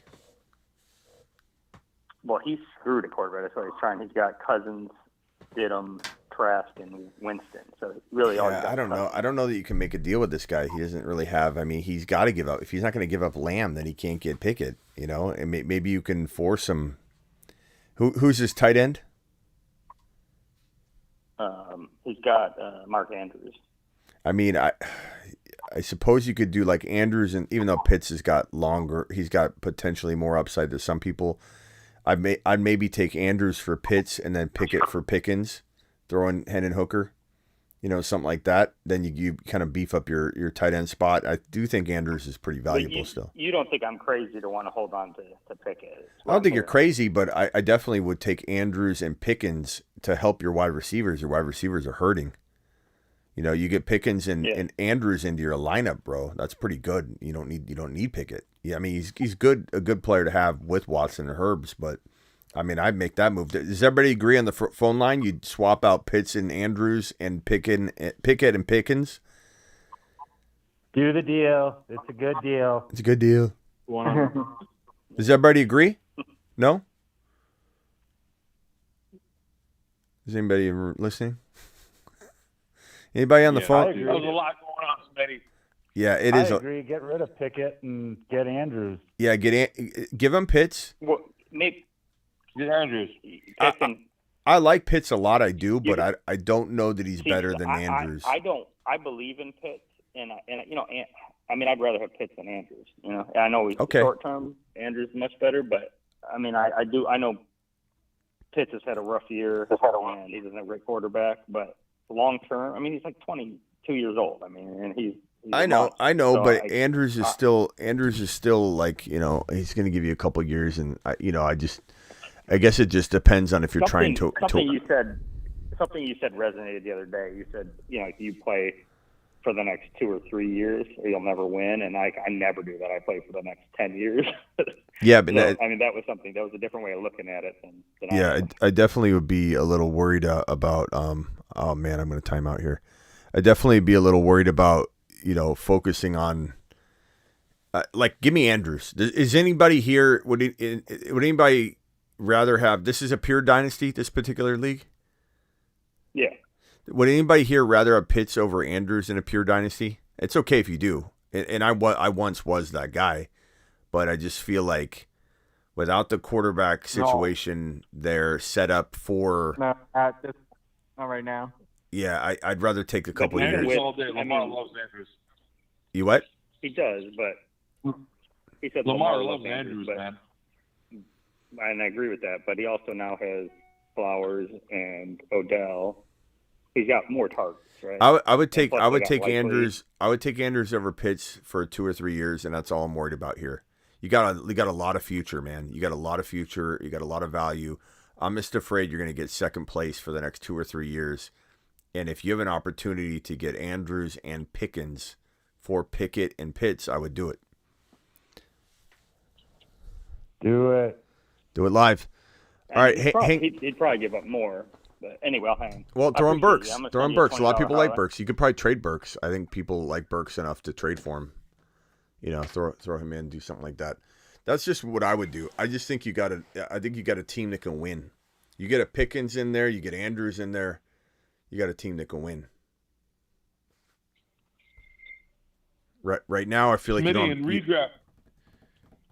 Sorry to change the subject a little. In redraft, would you trade your first and second round picks for the third, fourth, fifth, and sixth? First and second round picks for a third, fourth, fifth, and sixth. Yeah. You guys are taxing my mind tonight, especially with the draft going on. I mean, the complicated questions. Okay, hold on. Let's see here. So the unique one, because we trade pre-draft a lot. Okay, third, fourth, fifth, and sixth for a first and second. Mm-hmm. Yeah. So we're going to call this Gibbs. We're going to call this Watson. And we're going to call this I like Fields. the way you're thinking. I like that. We're going to call this Fields. And we're going to call this... let's call it Dotson, because I like Dotson a lot, even though he could go later. So would I trade... What pick is it? Do you know what pick it is in the first round? The fifth overall. Okay, so we're talking about Hill. No, you'll get Bijan. This is redraft. Yeah, Bijan's available. Okay, all mock drafts. Let's much. be true about this and say Bijan. So Bijan, and would St. Brown fall, or is it going to be like Olave? I see Brees Hall always there. Oh. Okay. So Bijan and Hall versus Gibbs, Watson, Fields, Dotson.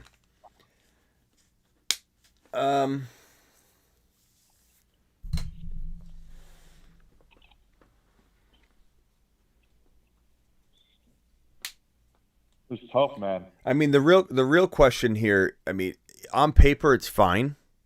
The real question here is, what does your team look like without doing anything? You've got Bijan, Hall. You could still get Gibbs. You could still get Watson. You could still get Fields.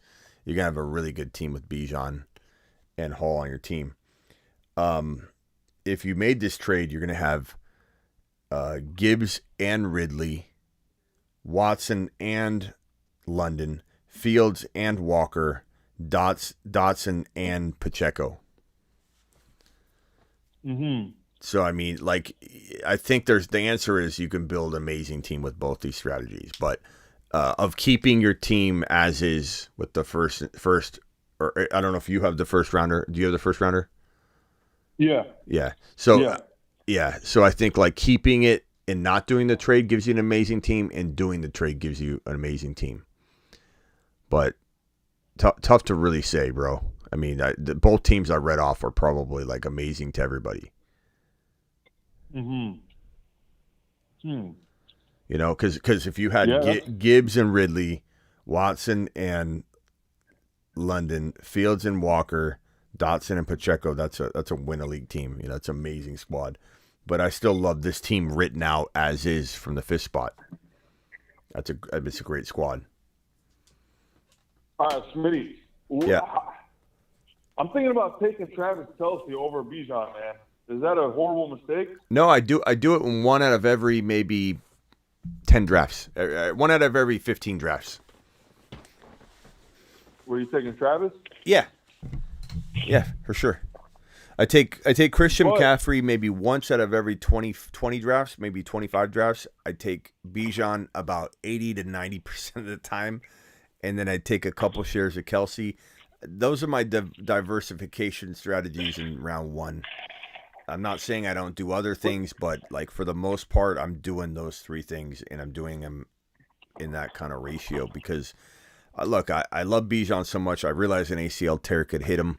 Breece Hall, you know, crumbled a lot of my teams to where I had to crawl to first place, or maybe I didn't even make it in some of them, but I still recovered so well with Walker and Jalen Hurts and drafting Jalen Hurts and having like these teams that could come in and just explode and catch up. We have Dameon Pierce, we had St. Brown, like we had all these guys on our Moonman list that crushed it. And if Hall didn't get injured, I would have smashed it in like 90% of my leagues. Instead, I had about 40 or 50% smash it, and then I had about, I would say, 20 or 30% struggle to get back on track, but they did, and a lot of them did well, and many of them won, but they crawled to first place. So, I mean, Bijan could get injured, and I might get struck across so many of my leagues, but I'm willing to take that chance. It's like Babe Ruth to me. He goes out, strikes out, you know, more than anybody, but he's hitting those home runs, and it's not like I'm throwing mud at the wall. Like, these are calculated, strategic, you know, all-in players. I'm going all in on Bijan. I'm going all in on Gibbs. And it's cold and calculated. There's rhyme and reason to it. It's not for everybody. A lot of people like to diversify. I get a lot of haters that come into the comments and say, Smitty, you should never have more than 30% exposure to a certain player on an underdog. And I say BS to that. That's your strategy. That's not my strategy. I'm willing to swing big and go home early. But if I hit, I'm got more opportunities to win that big money than this person that has 30% of Bijan. If Bijan lands like I think he will, I'm going to have 80, 90% exposure, and I've got that many more opportunities to go out and smash. Yeah.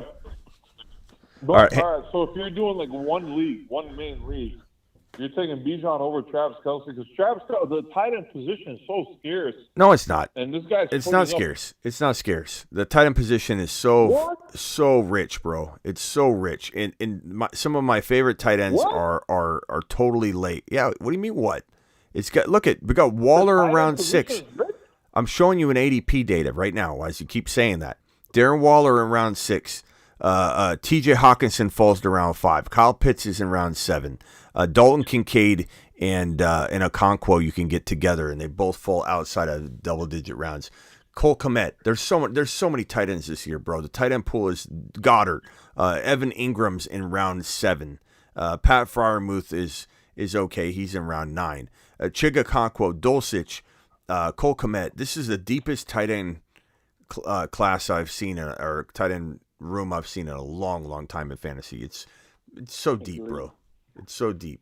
And but the difference between the numbers Travis Kelce puts in them is substantial. Well, the different, I mean, if you land the next top 5 breakout tight end, not really. You know, like if you have the next Waller, the next Hawkinson, like then all of a sudden you got a guy that's playing maybe not up to par with Kelce, but he's playing at 3rd and 4th round value. And that could be Kincaid, that could be Okonkwo, that could be Cole Kmet. Every year, a tight end outside the top 10 usually falls inside the top 5. So you either believe you can land that, or you say, no, I don't want to take that chance. But I'm not arguing with you that I don't love the advantage that Kelce gets you. And in fact, this is the one year that I promote going Kelce in round 1 more than I ever have, because the running back and wide receiver depth is so deep this year as well. You can draft Kelce and not walk out of your draft going, I chased running back and wide receiver all draft long, and my team's very thin. And you can tell I went Kelce in the first round. This is actually a year where you can't really tell that you went Kelce in round 1. Your team's going to be deep and stacked. So, yeah. I mean, is Chig better than Delaney Walker? Yeah, I think so. You think so? I think so. He had some nice runs. I was watching his highlights.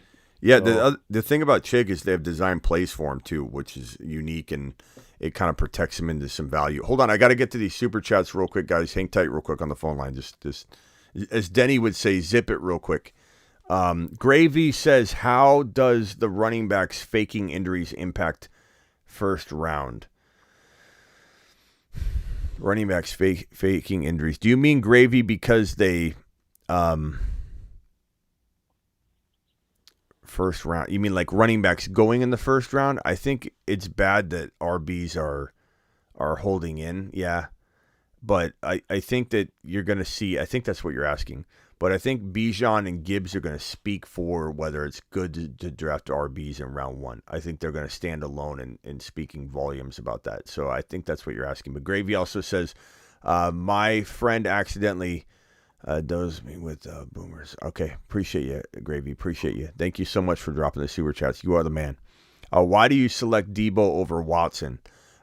Just variation. I have so many Watson shares. I have more exposure to Watson in pretty much all the other drafts that I just like mixing it up.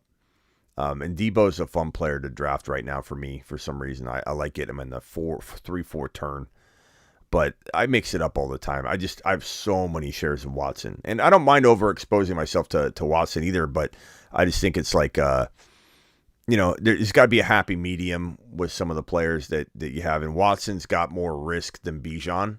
So it's not like I want 90% exposure of Watson, but I do like, something along the 65, 75%, 65, 70, something like that. But I think Debo needs to be on 20 or 30% of my teams just because he's got the ability to be such a high scoring player. He can be a top 5 wide receiver. I still believe that. Smitty, do you trade JJ for Bijan, Cooper, and JSN? Yes, I would, because I take Bijan arguably ahead of JJ in some contexts. So you give me JSN, it's even better. So I definitely take Bijan and JSN over JJ. That's a home run deal for me. I like that. TMT dropping that $20 super chat earlier. Garrett, appreciate you. Bums dropping his. DW dropping his Chubbs. We got Tyler dropping that thoughts on Ayuk and DJ Moore. Forgot to ask again. I said I like DJ Moore a little bit more, but it's a tough question to answer. Don trying to get into the phone line. Appreciate your super chat. Don's still there. Owen says. He's talking about the ESPN ranks. Appreciate you dropping that super chat. I'm almost caught up, guys, on the phone line. Please hang tight real quick. Why did you draft Debo? I got that question out of the way. Gravy, thank you for your question. Gravy with his second question. Don dropped another super chat. Thanks for the advice. I think Don's still on the phone line. I'm not sure. Don, you're still there, right? Yes, sir. Thank you. Okay. Hang tight real quick. And Will dropping a super chat. I'll look and see if you've got a a question, you didn't attach anything, or if you just drop in a $9.99 hauler to get a moonshot, because all $9.99 haulers get a moon shot, my man. Appreciate you. Yusuf dropping a $5 hauler says, "Hey Smitty, didn't call in because I'm all right now, but when what are some running backs you rank Ramondre over if the Pats don't get another RB 0.5 PPR redraft?" That's a very good question. Ramondre Stevenson in this draft went at 32 overall in the middle of the third round. I'd rank Jahmyr Gibbs over him. Just so you know, I would rank Ramondre over Jacobs. I'd rank him over Ramondre over Jonathan Taylor at this point. Over Mixon, of course. I'd rank Ramondre over Aaron Jones. I'd rank him probably equal to Najee and ETN. I'd probably take ETN a little higher than both Najee and Ramondre, but they're very close. I like Ramondre over Miles Sanders, Dameon Pierce. So obviously, you get the point there. Kenneth Walker in round 5 is a steal, but I'd probably rather have Kenneth Walker over Ramondre at cost, but not that I draft him right there, right? Because Walker's going around 5. Appreciate your super chat. Will, again, I'm going to try and look for your comment. Oh, here's Will's. Another $10 hauler, which equals 20, so we got a $20 hauler. Alert. Super chat alert.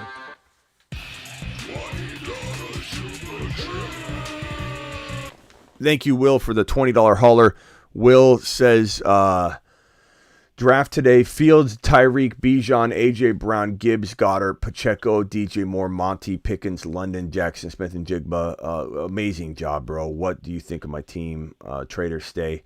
Fields, Tyreek, Bijan, A.J. Brown, Debo, Gibbs, Goddard. You got to love that team. Pacheco, DJ Moore. Only thing I could think of is, can you package like Monty and DJ Moore together? Pacheco and DJ Moore, Pacheco and Monty, Pickens and DJ Moore, Pickens and Monty, Pickens and Pacheco. Even London, I love JSN. You got Jackson Smith and Jigba as well.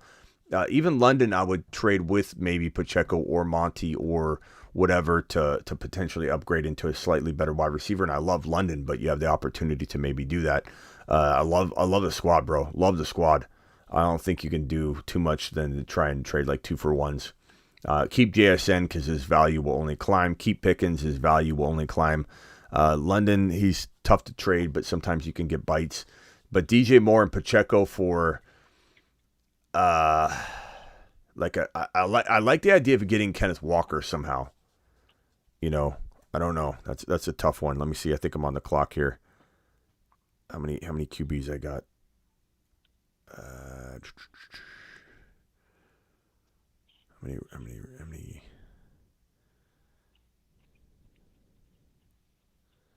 I don't know why I like going Deuce Vaughn with my last pick.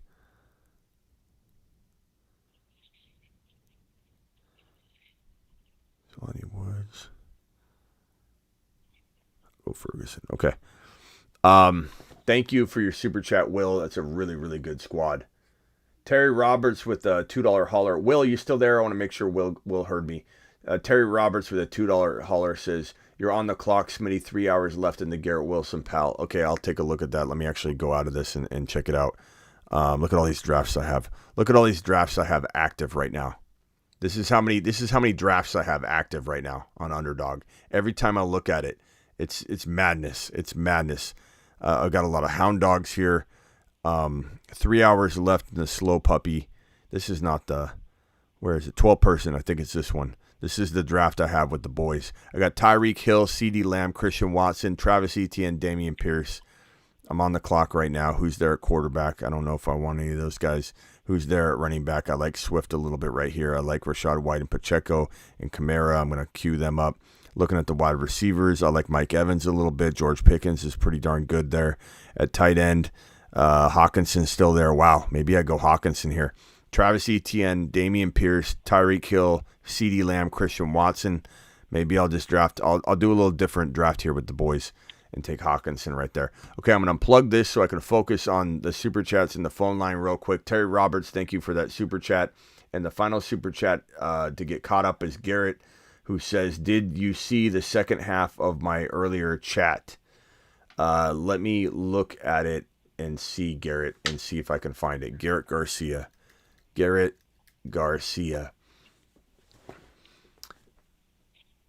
Second half. Okay. Also, Gino is my QB. Do I roll with him or trade with the dude who has Fields and T Law? Yeah, that is something I would do, my guy. I would definitely try and get Fields or T Law. I don't want to roll with Gino. I know Gino could have a good year, but I definitely want to get my hands on an upgrade. And if you got to throw JSN back into that or Cooper, I'd throw Cooper and Gino together. I'd throw somebody else in the mix, try and keep JSN, but to get Fields or T Law over Gino, especially Fields, that is a home run. Absolute home run. Thank you, Garrett. Sorry for the delay. Sorry that I didn't see that exact question. And Will, thank you for your super chat. I think I'm caught up on all the super chats so far. Let's go over to the phone line. Let me circle around and give you each like a final thought. And you can, it doesn't have to be 10 seconds, but try and be as quick as you can. Let's go to Robbie, who hasn't talked yet, I think, and then Nate.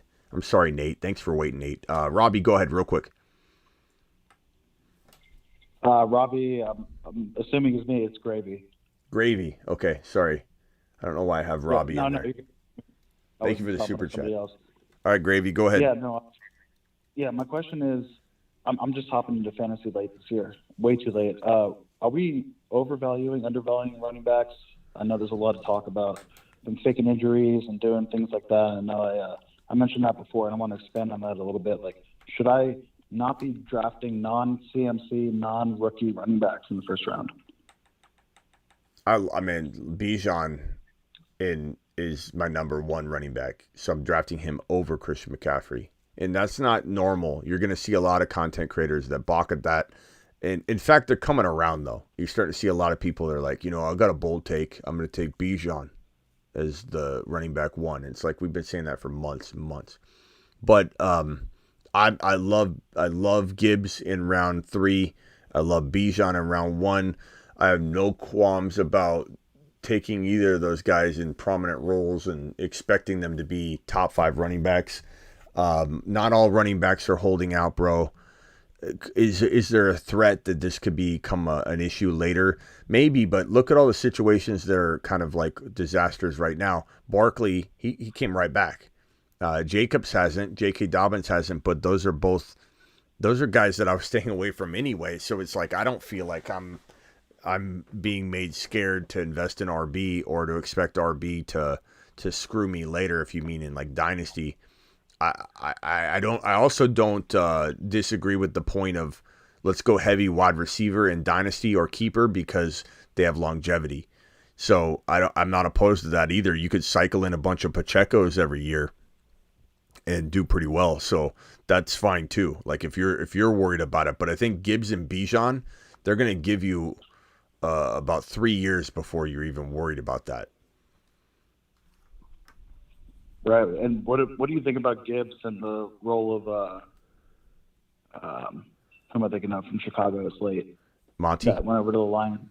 Yeah, you'll hear me say a lot that Monty's irrelevant to Gibbs. Has almost nothing to do with him. Like their roles are completely different. It's almost like they're different positions.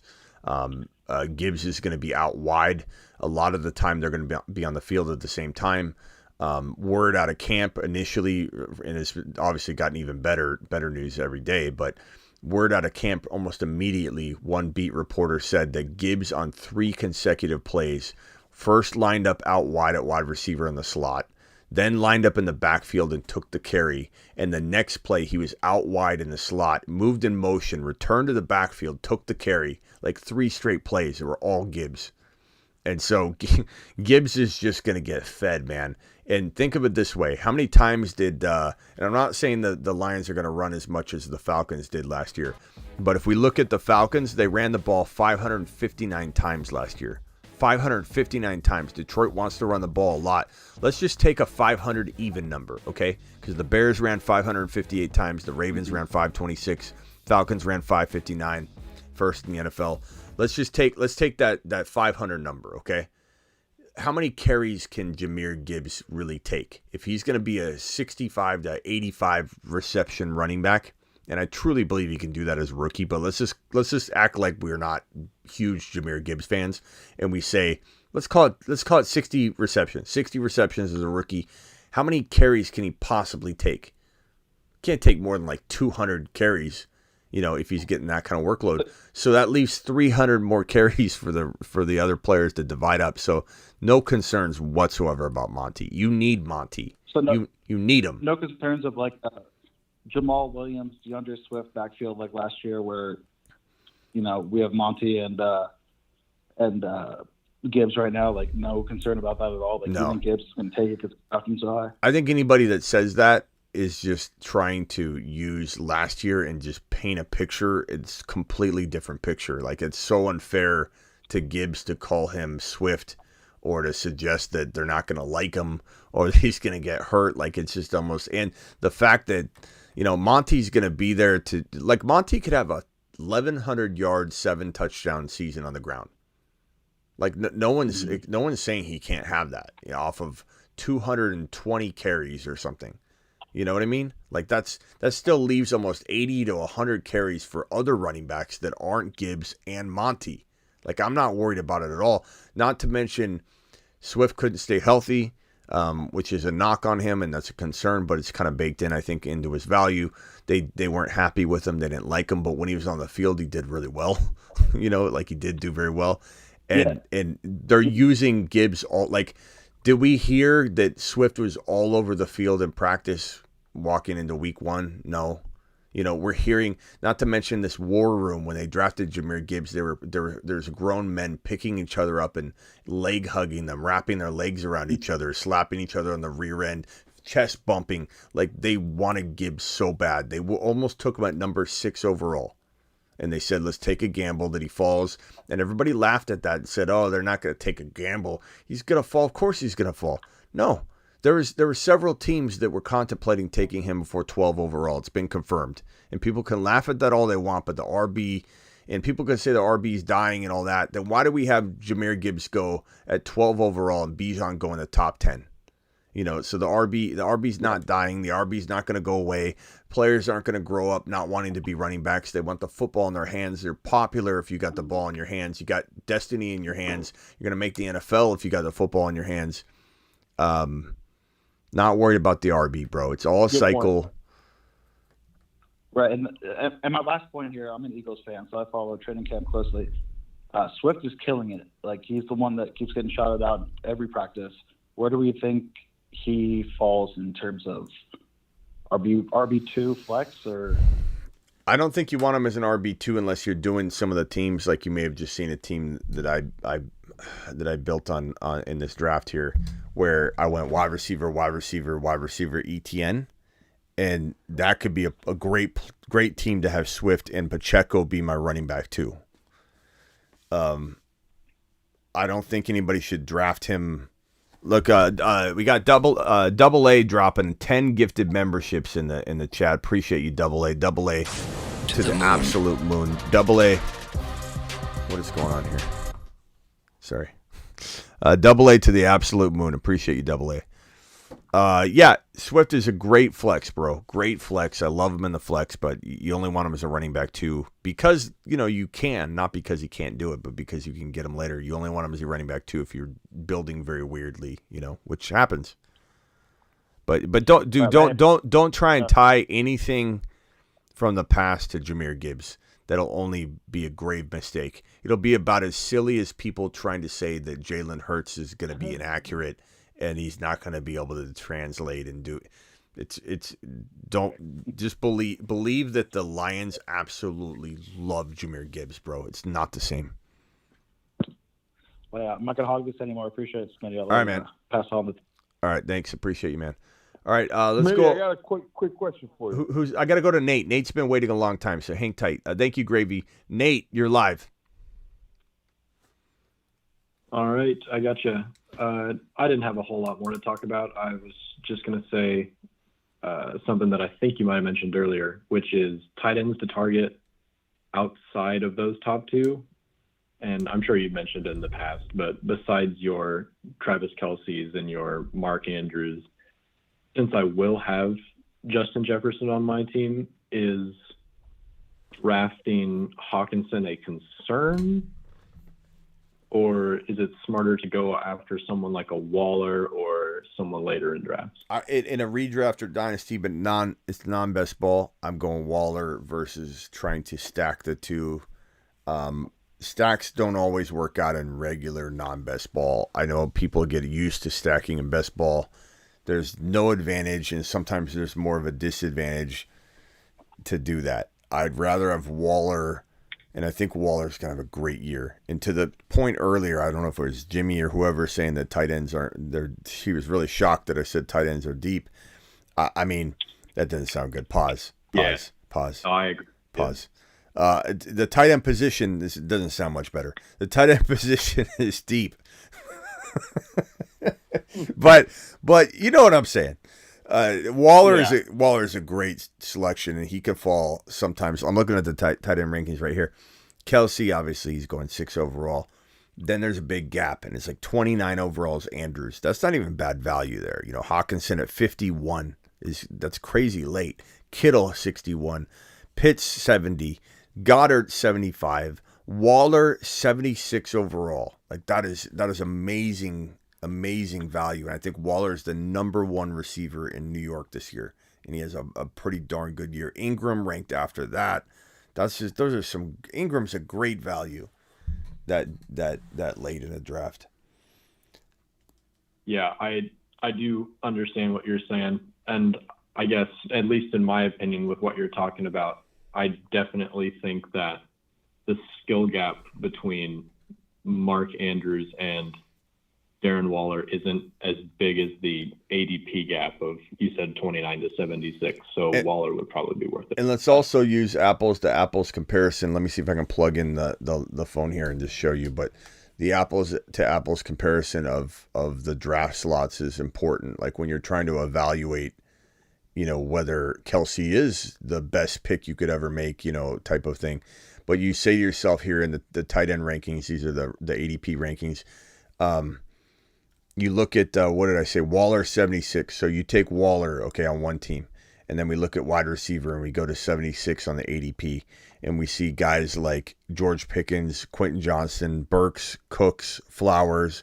I like Pickens, I think, but he's more in the 70s. So 80 something. We're looking at Burks, Cooks, Zay Flowers, Elijah Moore. Those are all good players, right? But it really comes down to, like, if you get an Andrews, so let's say you get an Andrews and a Burks, okay? And I'm getting Waller, right? I'm getting Waller where you're getting Burks. So who am I getting where you're getting Andrews? So then if we go back to Andrews' ADP and we say 29 overall, well, now I can go to the running backs and wide receivers, and I see at 29 overall, you've got Stevenson, Ridley, DK, Debo, Breece Hall, Jahmyr Gibbs. Give me Jahmyr Gibbs, who's really down there. He's not even close. He's a lot further down. Give me Gibbs and Waller over Andrews and Burks 1,000 times out of 1,000. You know what I'm saying? Yeah, for sure. I agree. And even to extend on that point even farther, I was the one a while ago who had that 2-keeper league. So those people in the Andrews range aren't even the people that you're talking about, or people higher than that, like the Bijan Robinson potentially, which is 100% the no-brainer option. If he's available, I'll take him. And the A.J. Browns, CeeDee Lambs, St. Browns of the world. Those people are definitely people I would take over him anyway. Yeah. So, all right, bro. sure. Appreciate you. Call in tomorrow. I'm going to cycle everybody off the phone line here. So, Nate, I got you in the system, so when you call in the future, you'll be good to go. And I'll see you calling. So, appreciate you. We'll see you tomorrow. Thank you. All right, later, man. Don from DC, final thoughts, and I appreciate you dialing in. I appreciate the super chat, and it'll be easier for you to get in next time. So what can I do for you? Final thoughts, go. Yeah, my main questions are just final thoughts. Yeah, I think it's just amazing how you keep up with all this. I couldn't do it. And I think this player advice you give is just fantastic. And Thank you, so bro. I don't want to add on to it, but the strategy that you sprinkle on sometimes could be even more helpful. Like when you said the other day, you look out 2 to 3 years rather than 10. That was so helpful for me. But if you just find ways to sprinkle in more of that sort of advice, that'd be super helpful. Like, week to week, do you factor in things like weather, strength of the defense, minor injuries, or do you just play studs no matter what? Just, things like that. Yeah. Would be super helpful because, again, most of the content is this player, that player, in depth.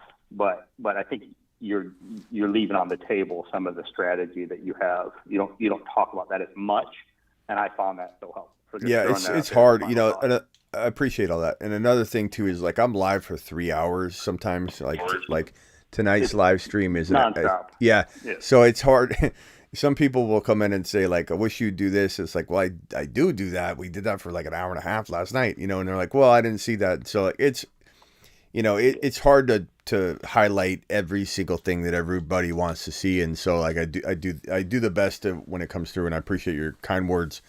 I think what I'm going to do more of too is I'm trying to do shorter videos on top of these. I think these live streams have a purpose, and I know some people don't like it. They're like, I can't watch a 3-hour video. And I'm like, well, you don't have to watch the 3-hour video, but I'm trying to upload like once a day I will be trying to upload once a day on top of what I'm doing. It's just getting in a groove, and I had the whole yard thing going on at my house, and Yard looks good. yeah, it's gonna be fun out there live streaming. But I think you'll enjoy is this your first year with us? Yeah. So you'll enjoy the Waiver Wire show, which is right here somewhere. Yeah, so our Waiver Wire... Different channel or the same channel? Same channel. So our Waiver Wire show it looks a little something like this. So we did this. I did a pre week one. You'll see a lot of shows during the season that they're gonna be right up your alley. But like this is the Waiver Wire show, and we'll essentially say, okay, this player is a 10 out of 10 on being the best pickup of the entire season. If I had to give that a category ranking, so I'll say, like let's say McKinnon, when McKinnon was going nuts last year, McKinnon was like a 9 or a 10 on the odds of him being the best pickup of the year, to give you that confidence to go get him and drop your fab dollars. It's hard to say spend $65 out of 100 on this guy when everybody's fab is different. The amount everybody spends is different. I could tell you to blow the entire wad on them, and everybody might laugh at you because everyone's normally conservative. So the way that I do things is a little different. I do them on like confidence scales and stuff like that. So you're gonna enjoy the preseason or the weekly season stuff. But appreciate you being here, Don. Call in tomorrow. And you can always call in and ask a strategy question too. When some people say, "I wish you'd do more of this," my typical response to them and is, don't take it as a criticism. No. A comment, more of a compliment than a criticism. Yeah, for sure. Hopefully No, you take it that way. I don't take it as a criticism at all. It's just my response is usually, well, the phone lines are open, so if you have a topic you want to talk whenever, you're in control of that too. So definitely call in and ask about it. and maybe I'll shut up and let you. I know you're trying to get off, but maybe you can just talk 10 seconds about or 30 seconds about you have like a text product or like what Yeah. is the The fantasy How does that work? thefantasyfootballshow.com. So the same as the name here, thefantasyfootballshow.com. And if you see here, I've rankings. They're year round. Trade calculators. I pretty much hard to like know for certain because people were probably cooking up tools and stuff back in 2003. But I believe I have the claim to the first fantasy football trade calculator in the industry back in 2003. So I've been working on this product for 2 decades, making this stuff work. Bold predictions, text advice, one-on-one text advice, all the articles and such here. You can sort them by different upside, downside position team. This is a year-round product here. This is not a draft kit. It's not something that kicks into gear in August. This is a 365 operation. I got memberships at the lifetime level. There's text advice, and the text advice, I have a text line where you just text me and I'll try and get back to you as fast as I can. Sometimes it's very quick, sometimes it's a couple hours, sometimes it's 6 hours, sometimes it's 1 hour, sometimes it's 20 minutes, sometimes it's 5 seconds. It just kind of depends on the flow of my day. I definitely don't live on it all day because you see me live streaming right now. Like I can't answer a certain text while I'm live, but I do tend to get off here and I go through them. And but yeah, the text line is amazing. Go check that out. thefantasyfootballshow.com.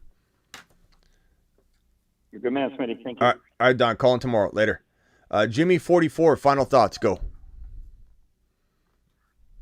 Smitty. Yeah. Hypothetically speaking, if Bijan if Christian McCaffrey and Bijan 100% weren't to get hurt, would you still draft Bijan 1 over him? If CMC was 100% not going to get hurt, would I still draft Bijan over him? I think it'd be a very, very close call for me. But yes, I would, because I really think Bijan's going to have the LaDainian Tomlinson type season. I really think he's going to. He's very special. But I do like, my shirt is dirty, I just noticed. I was out putting together a trampoline right before I went live for the kids. I just think he's going to have a 14, 15 touchdown season, 2,000 yards or at least 1,800, but I think he could have 2,000 yards as a rookie. I think he could pull in 55 receptions. I think he's going to be an absolute monster. Just monster. And I'm worried about Christian McCaffrey getting hurt or not being used enough. And if you tell me you have a crystal ball and he's not getting hurt, my next question or thought would be, okay, are they giving Mitchell a ton of work or Davis Price or whoever and trying to keep McCaffrey healthy? Are they running him between the 20s, taking him out, into the goal line and grounding and pounding with Mitchell and, trying to abuse those guys? I just don't know that McCaffrey's been playing at an elite level for a long time and certainly capable of one more elite year at a 17-game, tune. But I don't know, bro. Give me the fresh legs. Give me the guy that plays on a team that runs better than the 49ers. The Falcons are the number one rushing team in the league, not the Niners. Everyone always says the Niners are the number one rush. It's the best rushing. No, it's not. The Falcons are better than the Niners at running the football. Well, McCaffrey's the GOAT, bro. In terms of he's the greatest fantasy football player of all time. I don't know. I mean, he's up there. I wouldn't say of all time. I think Danian Thomas and Marshall Faulk. I think those guys all have a claim there. But I mean, that's irrelevant. That's a nostalgic statement that you just made. He is. McCaffrey is listen, you're not listening to what I'm saying. That's a nostalgic statement. What does that have to do with right now? You talk about the past. He's one of the best. What do you mean? He's one of the best ever. Like, who cares? What is he right now? What is he right now? He's still young. It's not like he's not man. Young. Yes, he is. Running back years. He's at his final year, bro. Like, he was written off last year as being capable of being the number one running back in fantasy football after 2 injury-plagued seasons, after being the highest volume of his team's production for a handful of years. McCaffrey's literally, if you're lucky, you're going to get 1 full year out of him again. If you're lucky. And the Falcons. That's the biggest thing that we're worried about injuries. But yeah, but he's 27. That's the prime years of running back. No, it's not. Bro. Where are you getting your content, bro? 27 is the final year. 27 is the new 29. 27 is you. Panthers had more rushing yards post McCaffrey. Bro, your final year is your 27 age season as a running back, and if you're lucky, you can do what Henry did, which was at 28. You do it one more time. That's it. I mean, there's so few running backs that can do it at 28. There's just no examples anymore. Henry's the only example. 28 years old and you're done. Like you're talking about a McKinnon at 31 doing it sparingly and doing it at a wide receiver position. But when you're talking about a top 5, top 6, top 7 running back, the volume that player is getting to be a top 5 running back ends their career as they walk into the 27 age season. So, no, he's not in the prime at all. He's at the tail end of his career being prime, bro. 27. You brought up LaDainian Tomlinson. LaDainian Tomlinson's MVP year was at 27. Bro, come on. You're better than that. You're better than that. That's what in do you mean? That's his year, That's bro. in the That's past. the year It he has went no relation to the new. I just told you 27 is the new 29. It's a different game. Emmitt Why Smith. is it so different? Okay, tell me how many running backs are running well at 28 years old. It doesn't matter why. It's kind of what? The question isn't why is it happening. No one truly knows why, but the running back does not last long anymore. That's why we're going through everything we're talking about in the NFL today, where the running backs don't get a second deal anymore because they can't stay healthy. It's a tougher, I know stronger there's NFL. a You can't. You're scaring me There's now. a major fall off. There's a major fall off. They do fall off the cliff, but 27 is typically the prime years. No, Adrian Peterson, your information's wrong. Your information's wrong. It's okay. I still You appreciate brought you. up with Daniel Tomlinson. That's when he ran for 1800 yards. Can somebody 26 else touchdowns. explain to him 27. what? Bro, are we gonna bring up He Emmitt was Smith? 27, Let's bring up dude. Emmitt Smith. What about Emmitt Smith? He did What it. about him? He did it through a long time. Should we just believe that everybody's going to follow Emmitt Smith and LaDainian Tomlinson their paths, bro? You know what else used to not work? Rookie wide You're receivers. making it seem Hey, like rookie wide receivers never did anything, bro. You couldn't get 1,000 yards as a rookie, as a wide receiver. Are we still using that as a guide?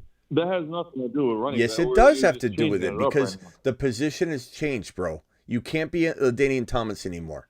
What about You can't Jimmy run for Taylor 10 at years the as a running 60 back. The Come on. position is less grueling than it used to be. It used to be more grueling. So it The makes running my back argument better. position is Used by to be- far more grueling, and that's why running backs don't last.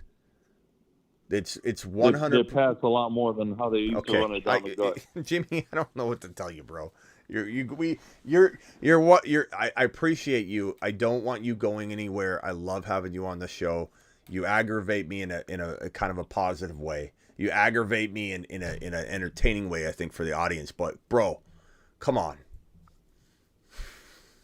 27 is not the prime of a running back. You can't use LaDainian Tomlinson to try and extrapolate data on a player in today's world. You can't tell me that running back position's gotten softer when running backs are dropping like flies at 26, 27 years old. Todd Gurley out of the league is so quick and rapidly. Nobody but Derrick Henry in any sort of recent history at all can take top 5 volume and produce top 5 fantasy numbers at the age of 28 years old. That's why Eckler is a big time risk right now, because he's walking into his 28-year-old season, and that is your goodbye year.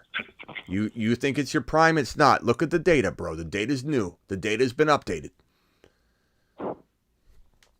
I appreciate You it. see how slow Zeke looks in those sweats? What? Yeah. What'd you say? Who, me? Zeke looks so slow in those sweats. Like, they keep showing those videos. Like, he's getting in shape. I'm like, oh, my gosh. Like, just stop it. You get old. It happens. Okay. Jimmy 44. I'll see you later, pal. Appreciate you. Call in tomorrow. Have a good- he I don't know. I like him a lot. He's a very likable guy, and I think the chat, he kind of was goated in the chat. And Jimmy, if you're listening still, the chat really loved you. The other day they loved you. I don't know how they feel about you tonight, but I mean, he's comparing LaDainian. He's saying I brought him up, but I brought him up for a counterpoint reasoning. He's trying to say, well, there you go, LaDainian Thomas. I mean, Christian McCaffrey's not in his prime. He's at the tipping point. he's at the edge. Just a matter of, is the edge go one more year before it drops off or not? Unbelievable. But I love Jimmy. He's a funny guy. Okay, let's go over to Ethan. Final thoughts, Ethan. Well, now you got me scared. I was going to bring up Kamara because he's in such a good situation with Carr, who was feeding Jacobs. How old's Kamara? Yeah, he's up there too. I think he's 20. Because I was. Yeah, let me pull it up. I was going to take him as my flex, and then I was wondering 28. what you thought of Samaje Perine. Yeah, he's 28. For like 3 weeks. I think Kamara at 28. You're not asking him to run 17 weeks. He is a combo morph of pass and run. So he's got the capability of having 10 elite games potentially. You know, it's definitely doable. That's why I think Eckler's got the ability to do one more year at the age of 28. So Kamara's 28, Eckler's 28. If they're going to be used between the tackles at 28 to a severe degree, I don't think they would last. But Kamara at 28, Eckler at 28, getting thrown to a whole bunch more so than running up the gut, I think they could put together one more year. McCaffrey's different. I know McCaffrey does catch a lot of balls too, but in order to be top 1, 2, or 3 overall, he's going to need to run a ton. And so I don't know that they're going to throw to him enough. But, yeah. So if I get Kamara as a flex, do you think maybe later on pick up P. Ryan and, cut his ass if all of a sudden if Javante comes in or something? Or what do you think? Why don't you take Kendra Miller? I'm not saying I like Kendra Miller over P. Ryan. I'm just saying why are we talking about P. Ryan? P. Ryan could lose his job to Javante in a snap of a finger. Because I just need 3 weeks, and I think, for all I know, they could go. Taysom Hill could be turned into Mike Allstott. For all I know, I don't know what they'll do for those 3 weeks. Yeah, but 3 weeks, we don't know what P. Ryan's going to do either. I think it's just an example. I wouldn't tie another cloudy situation to the cloudy situation you're worried about. Go get So you're just out on P. Ryan. Not out on P. Ryan, Forget but I about mean, him? he's more of the same. You don't know what you're going to get out of him. I like him, but Javante's looking great, bro. Javante's getting a ton of work. He's looking fine. All right. Yeah, I'll have to look. Khalil Herbert might be there way late, too, to maybe fill in for Gibbs in those weeks. Yeah. So. All right, bro. Later, Ethan. Thanks a lot. Have a good one. See you, pal. Mystic, you haven't talked yet. You just got added a few minutes ago. Go ahead. You got a little more than 10 seconds, but I do got to get rolling here. So tell me what your thoughts are. What's your question? You're live. I just had one quick question. That's why, me, I'm only a few minutes. That's it. Quick question. Dynasty Superflex, 12 team, start 11. Would you give Josh Allen, James Conner, and a 24th third for Justin Fields, Travis Etienne, and Rashid Shaheed? Yes. All right. That's all I have. I mean, bro, Fields could be as good as Josh Allen, and you're getting what was it, JSN?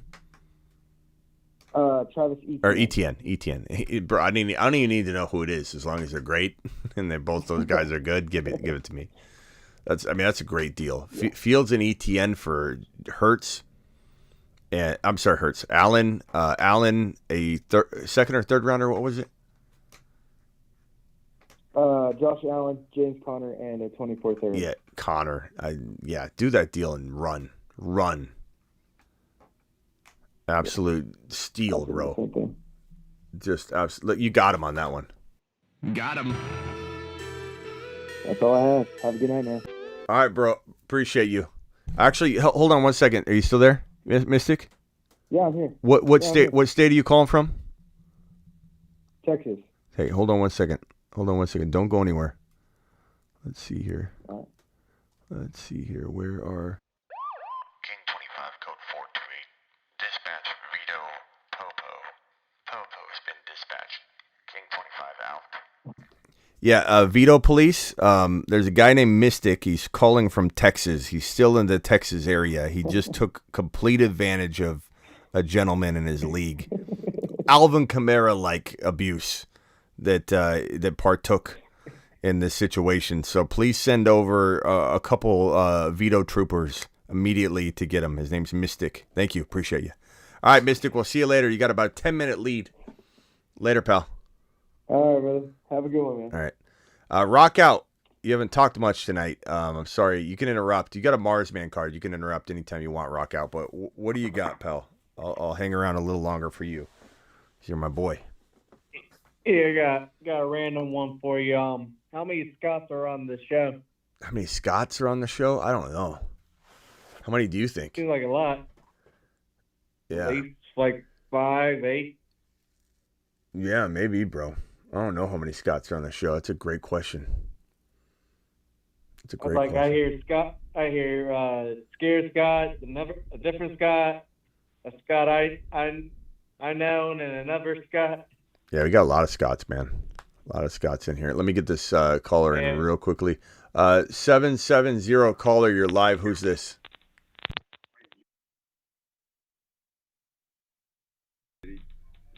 This is Josh. I don't know if my phone's even or Diddy. Oh, Diddy. What's up, Diddy? Hey, so is the channel or like the video still on? Yeah, we're live. Because like it's okay. It was throwing me for a loop because like I was watching it wasn't even popping up yet.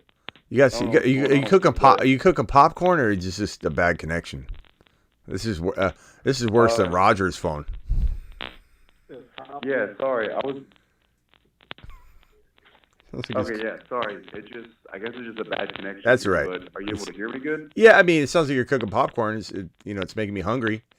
But other than that, Okay, sorry about that. yeah, go ahead, Diddy. So I've just been meaning to like tell y'all about it, but what's it called? Like I went to high school in Georgia, and so it's not even a question. I just wanted to like tell you like a quick story, not even like long or anything. Like, As try quick to as you shorten can, it. as quick as you can, because that crackle is. Yeah, I don't want to keep you. Yeah, go ahead. Yeah, sorry about that. So I went to like you can look it up like for where Justin Fields went to high school. Uh-huh. Like I was a senior when he was an 8th grader, and so he ended up going to the same school that I went to. I guess like you fast track it. I went to the school that he went to once it's all said and done. But what's it called? I used to work out with his dad back at like a CrossFit gym, and so he was a security guard, and so he was able to choose where Justin could go like to play football at, and so he chose Harrison out of Kennesaw, Georgia, and fast track. There's just like basically the whole point of what I'm trying to say here is the Bears are in a bad situation from last year's standpoint. 3 wins, but basically my class was the only one that never made it to state in the playoffs. And so this is the reason why I want to say it, because I feel like it's got some value, for fantasy and just for who he can be, because he ended up taking that team, to state and winning when like my previous class just had never even made it to the playoffs. And so I just wanted to let you know that it's fun to be able to say, you went to the same school that Justin Fields went Yeah, to, bro. but Totally. I was wanting to let you know for a little bit, but Yeah. Hey, everyone's definitely all in on everything you guys been saying. yeah. Fields to the But moon. yeah, I'll go ahead and mute real quick. Yeah, Fields. Well, I'm gonna let you jump off the line because I'm leaving. But Yeah. the chat Okay. the chat saying that you're calling from a radiation detector situation. Yeah, I don't know what's going on. Yeah, hopefully next my time. phone's not normally bad. Yeah. Hey, Diddy, good story, and yeah, Fields to the moon. He's a winner, and he, he's like Jalen Hurts. He's this year's Jalen Hurts. It's gonna be amazing. So appreciate you, man. Definitely, I agree. All right, later. Sorry about the popcorn. No problem. This made me hungry. I still want a McDonald's hamburger, by the way. Okay, actually, In-N-Out's open. All right, rock out. Maybe. Final thoughts. Yeah, were you with the Throne League? You made your third pick yet? I forgot. Where am I with what? The Throne draft. Oh yeah, we're still so good question. Let me see if I can get this pulled up here. Hold on.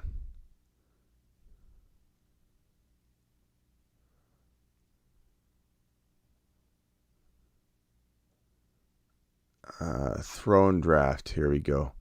So throne draft this is interesting. Here's the draft so far. We're almost on the clock. We got 3 picks before we're up. This is interesting. I haven't seen who's gone. So it went J.J. Chase, McCaffrey, Cooper Kupp, Bijan, Kelsey, Eckler, Tyreek Hill. Barkley went to us by vote. That was what you guys decided. Nick Chubb, Diggs, CeeDee Lamb, A.J. Brown, Garrett Wilson. The thinking was the community thought, based on the ADP rank and the suggested rank of Garrett Wilson being so disrespectfully ranked, that everyone was hoping that he would fall to the St. Brown pick. But we love St. Brown, so it's not a big deal. Garrett Wilson, Derrick Henry, St. Brown. Then it went Devontae Adams, Tony Pollard, Josh Jacobs, Waddle, Olave, T. Higgins, Jonathan Taylor, Jahmyr Gibbs went at 2.12. Stevenson, then Devontae Smith, Calvin Ridley, Mahomes, and Josh Allen just went. And so now there's 3 picks before we're up. And quite honestly, I love Jalen Hurts. I love Breece Hall. I love ETN, Debo, Walker. I think once you get past this point, it's like Drake London's far down there, Watson's far down there. I don't think we got to go any of those routes. It really does come down to, for me at least, and it's not my pick, it's your guys' pick, but there's Breece Hall, Jalen Hurts, Najee Harris, ETN, Burrow, Walker, or Debo. Those are all the guys I think that we would be voting on. But it would be interesting to get Jalen Hurts with this duo. You know, Amon-Ra and Saquon Barkley. That would be with Hurts. That would be pretty killer. That'd be a good look. Yeah. All right, rock out. I'll see you tomorrow, pal. All right. See ya. Rock out to the moon. Appreciate you. All right, guys, I'm out of here. I'll see you tomorrow. Thank you for hanging with me for 2.5 hours. I will see you tomorrow. Peace out. Thank you for all the super chatters. I think I took care of everybody. I'm very sorry about the delay in some cases. Garrett, appreciate your super chat. Terry Roberts, appreciate your super chat. Will, appreciate yours. Yusuf, thank you. Will, again, appreciate you. Don, my man Don. Gravy with the double. Thank you, Gravy. Dallas, appreciate you. Owen, my man. Don again. Don again. Garrett again. Appreciate you, Garrett. Tyler, my man. Chubbs. Let's go, Chubbs. DW, straight monster. Bums. My boy Bums dropping fire. TMT's been just an animal all night long. Can we get a standing ovation for TMT? TMT, are you still here? Look at all this. This is all TMT. Look at this mess. TMT. Appreciate you, TMT. TMT to the moon tonight. Garrett again. Garrett to the moon. Appreciate Garrett. Those are all of our super chatters of the night. I can't thank you enough. You guys help keep the lights on. Terry Roberts moderating. We got some other moderators up in this mug. Terry Roberts, Double A up in here. Double A dropping the gifted memberships as well. Let me shout out my gifted member people. Gifted 5. We got TMT gifting 1, 2, 3, 4 times. That's 3 50s and a 5. Just straight madness. And then we got TMT gifting another 10. We got Double A gifting 10. And we got TMT gifting a 20. Double DW gifting 20. DW gifting another 20. DW, you still here? Because I didn't realize you gifted 2 20s as well. I feel ashamed of myself. I feel absolutely ashamed of myself that I didn't know this. TMT again with the 250s. Unbelievable. Unbelievable. Where's DW? DW, you still here? I hope DW is still here. Because I'm absolutely ashamed that I didn't know that he dropped that on the screen. Let me see if DW's here. DW, please speak up as you're doing taxes, you hardworking man, you absolute monster. D-Town, appreciate you. Terry Roberts, again, thanks for moderating. Lone Sentinel, appreciate you. Garling in the building. D-Town Heat. Tyler, my guy. Do I go live on Saturdays? I sure do, Tyler. I go live on Saturday at midnight or 1 a.m. Just kind of depends right now. That boy, appreciate you. Birdman, Diddy, appreciate you, Diddy. Ethan, appreciate you, Ethan. I appreciate Jimmy 44, even though he rubs me the wrong way sometimes. I still love the guy. You know that we need some of that up in here sometimes. We got Ramirez in the building. Appreciate you, Random Prankster. Bailey, appreciate you. Electro's in the building. Mario, Tyler again, thank you. Landon, thank you, Landon. Is DW here? DW?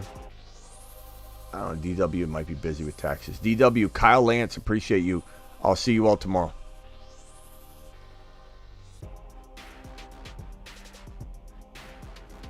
Get Brees. Brees Hall is 8 foot tall. He will always answer the mother freaking call. Don't let him fall. In the third, don't stall. Just give Batman the freaking football. He's Brees. He's Brees. He does a whole of a job. A whole of a job. A whole of a job. Brees Hall, please report to the moon. He does a hell of a job. Get Brees.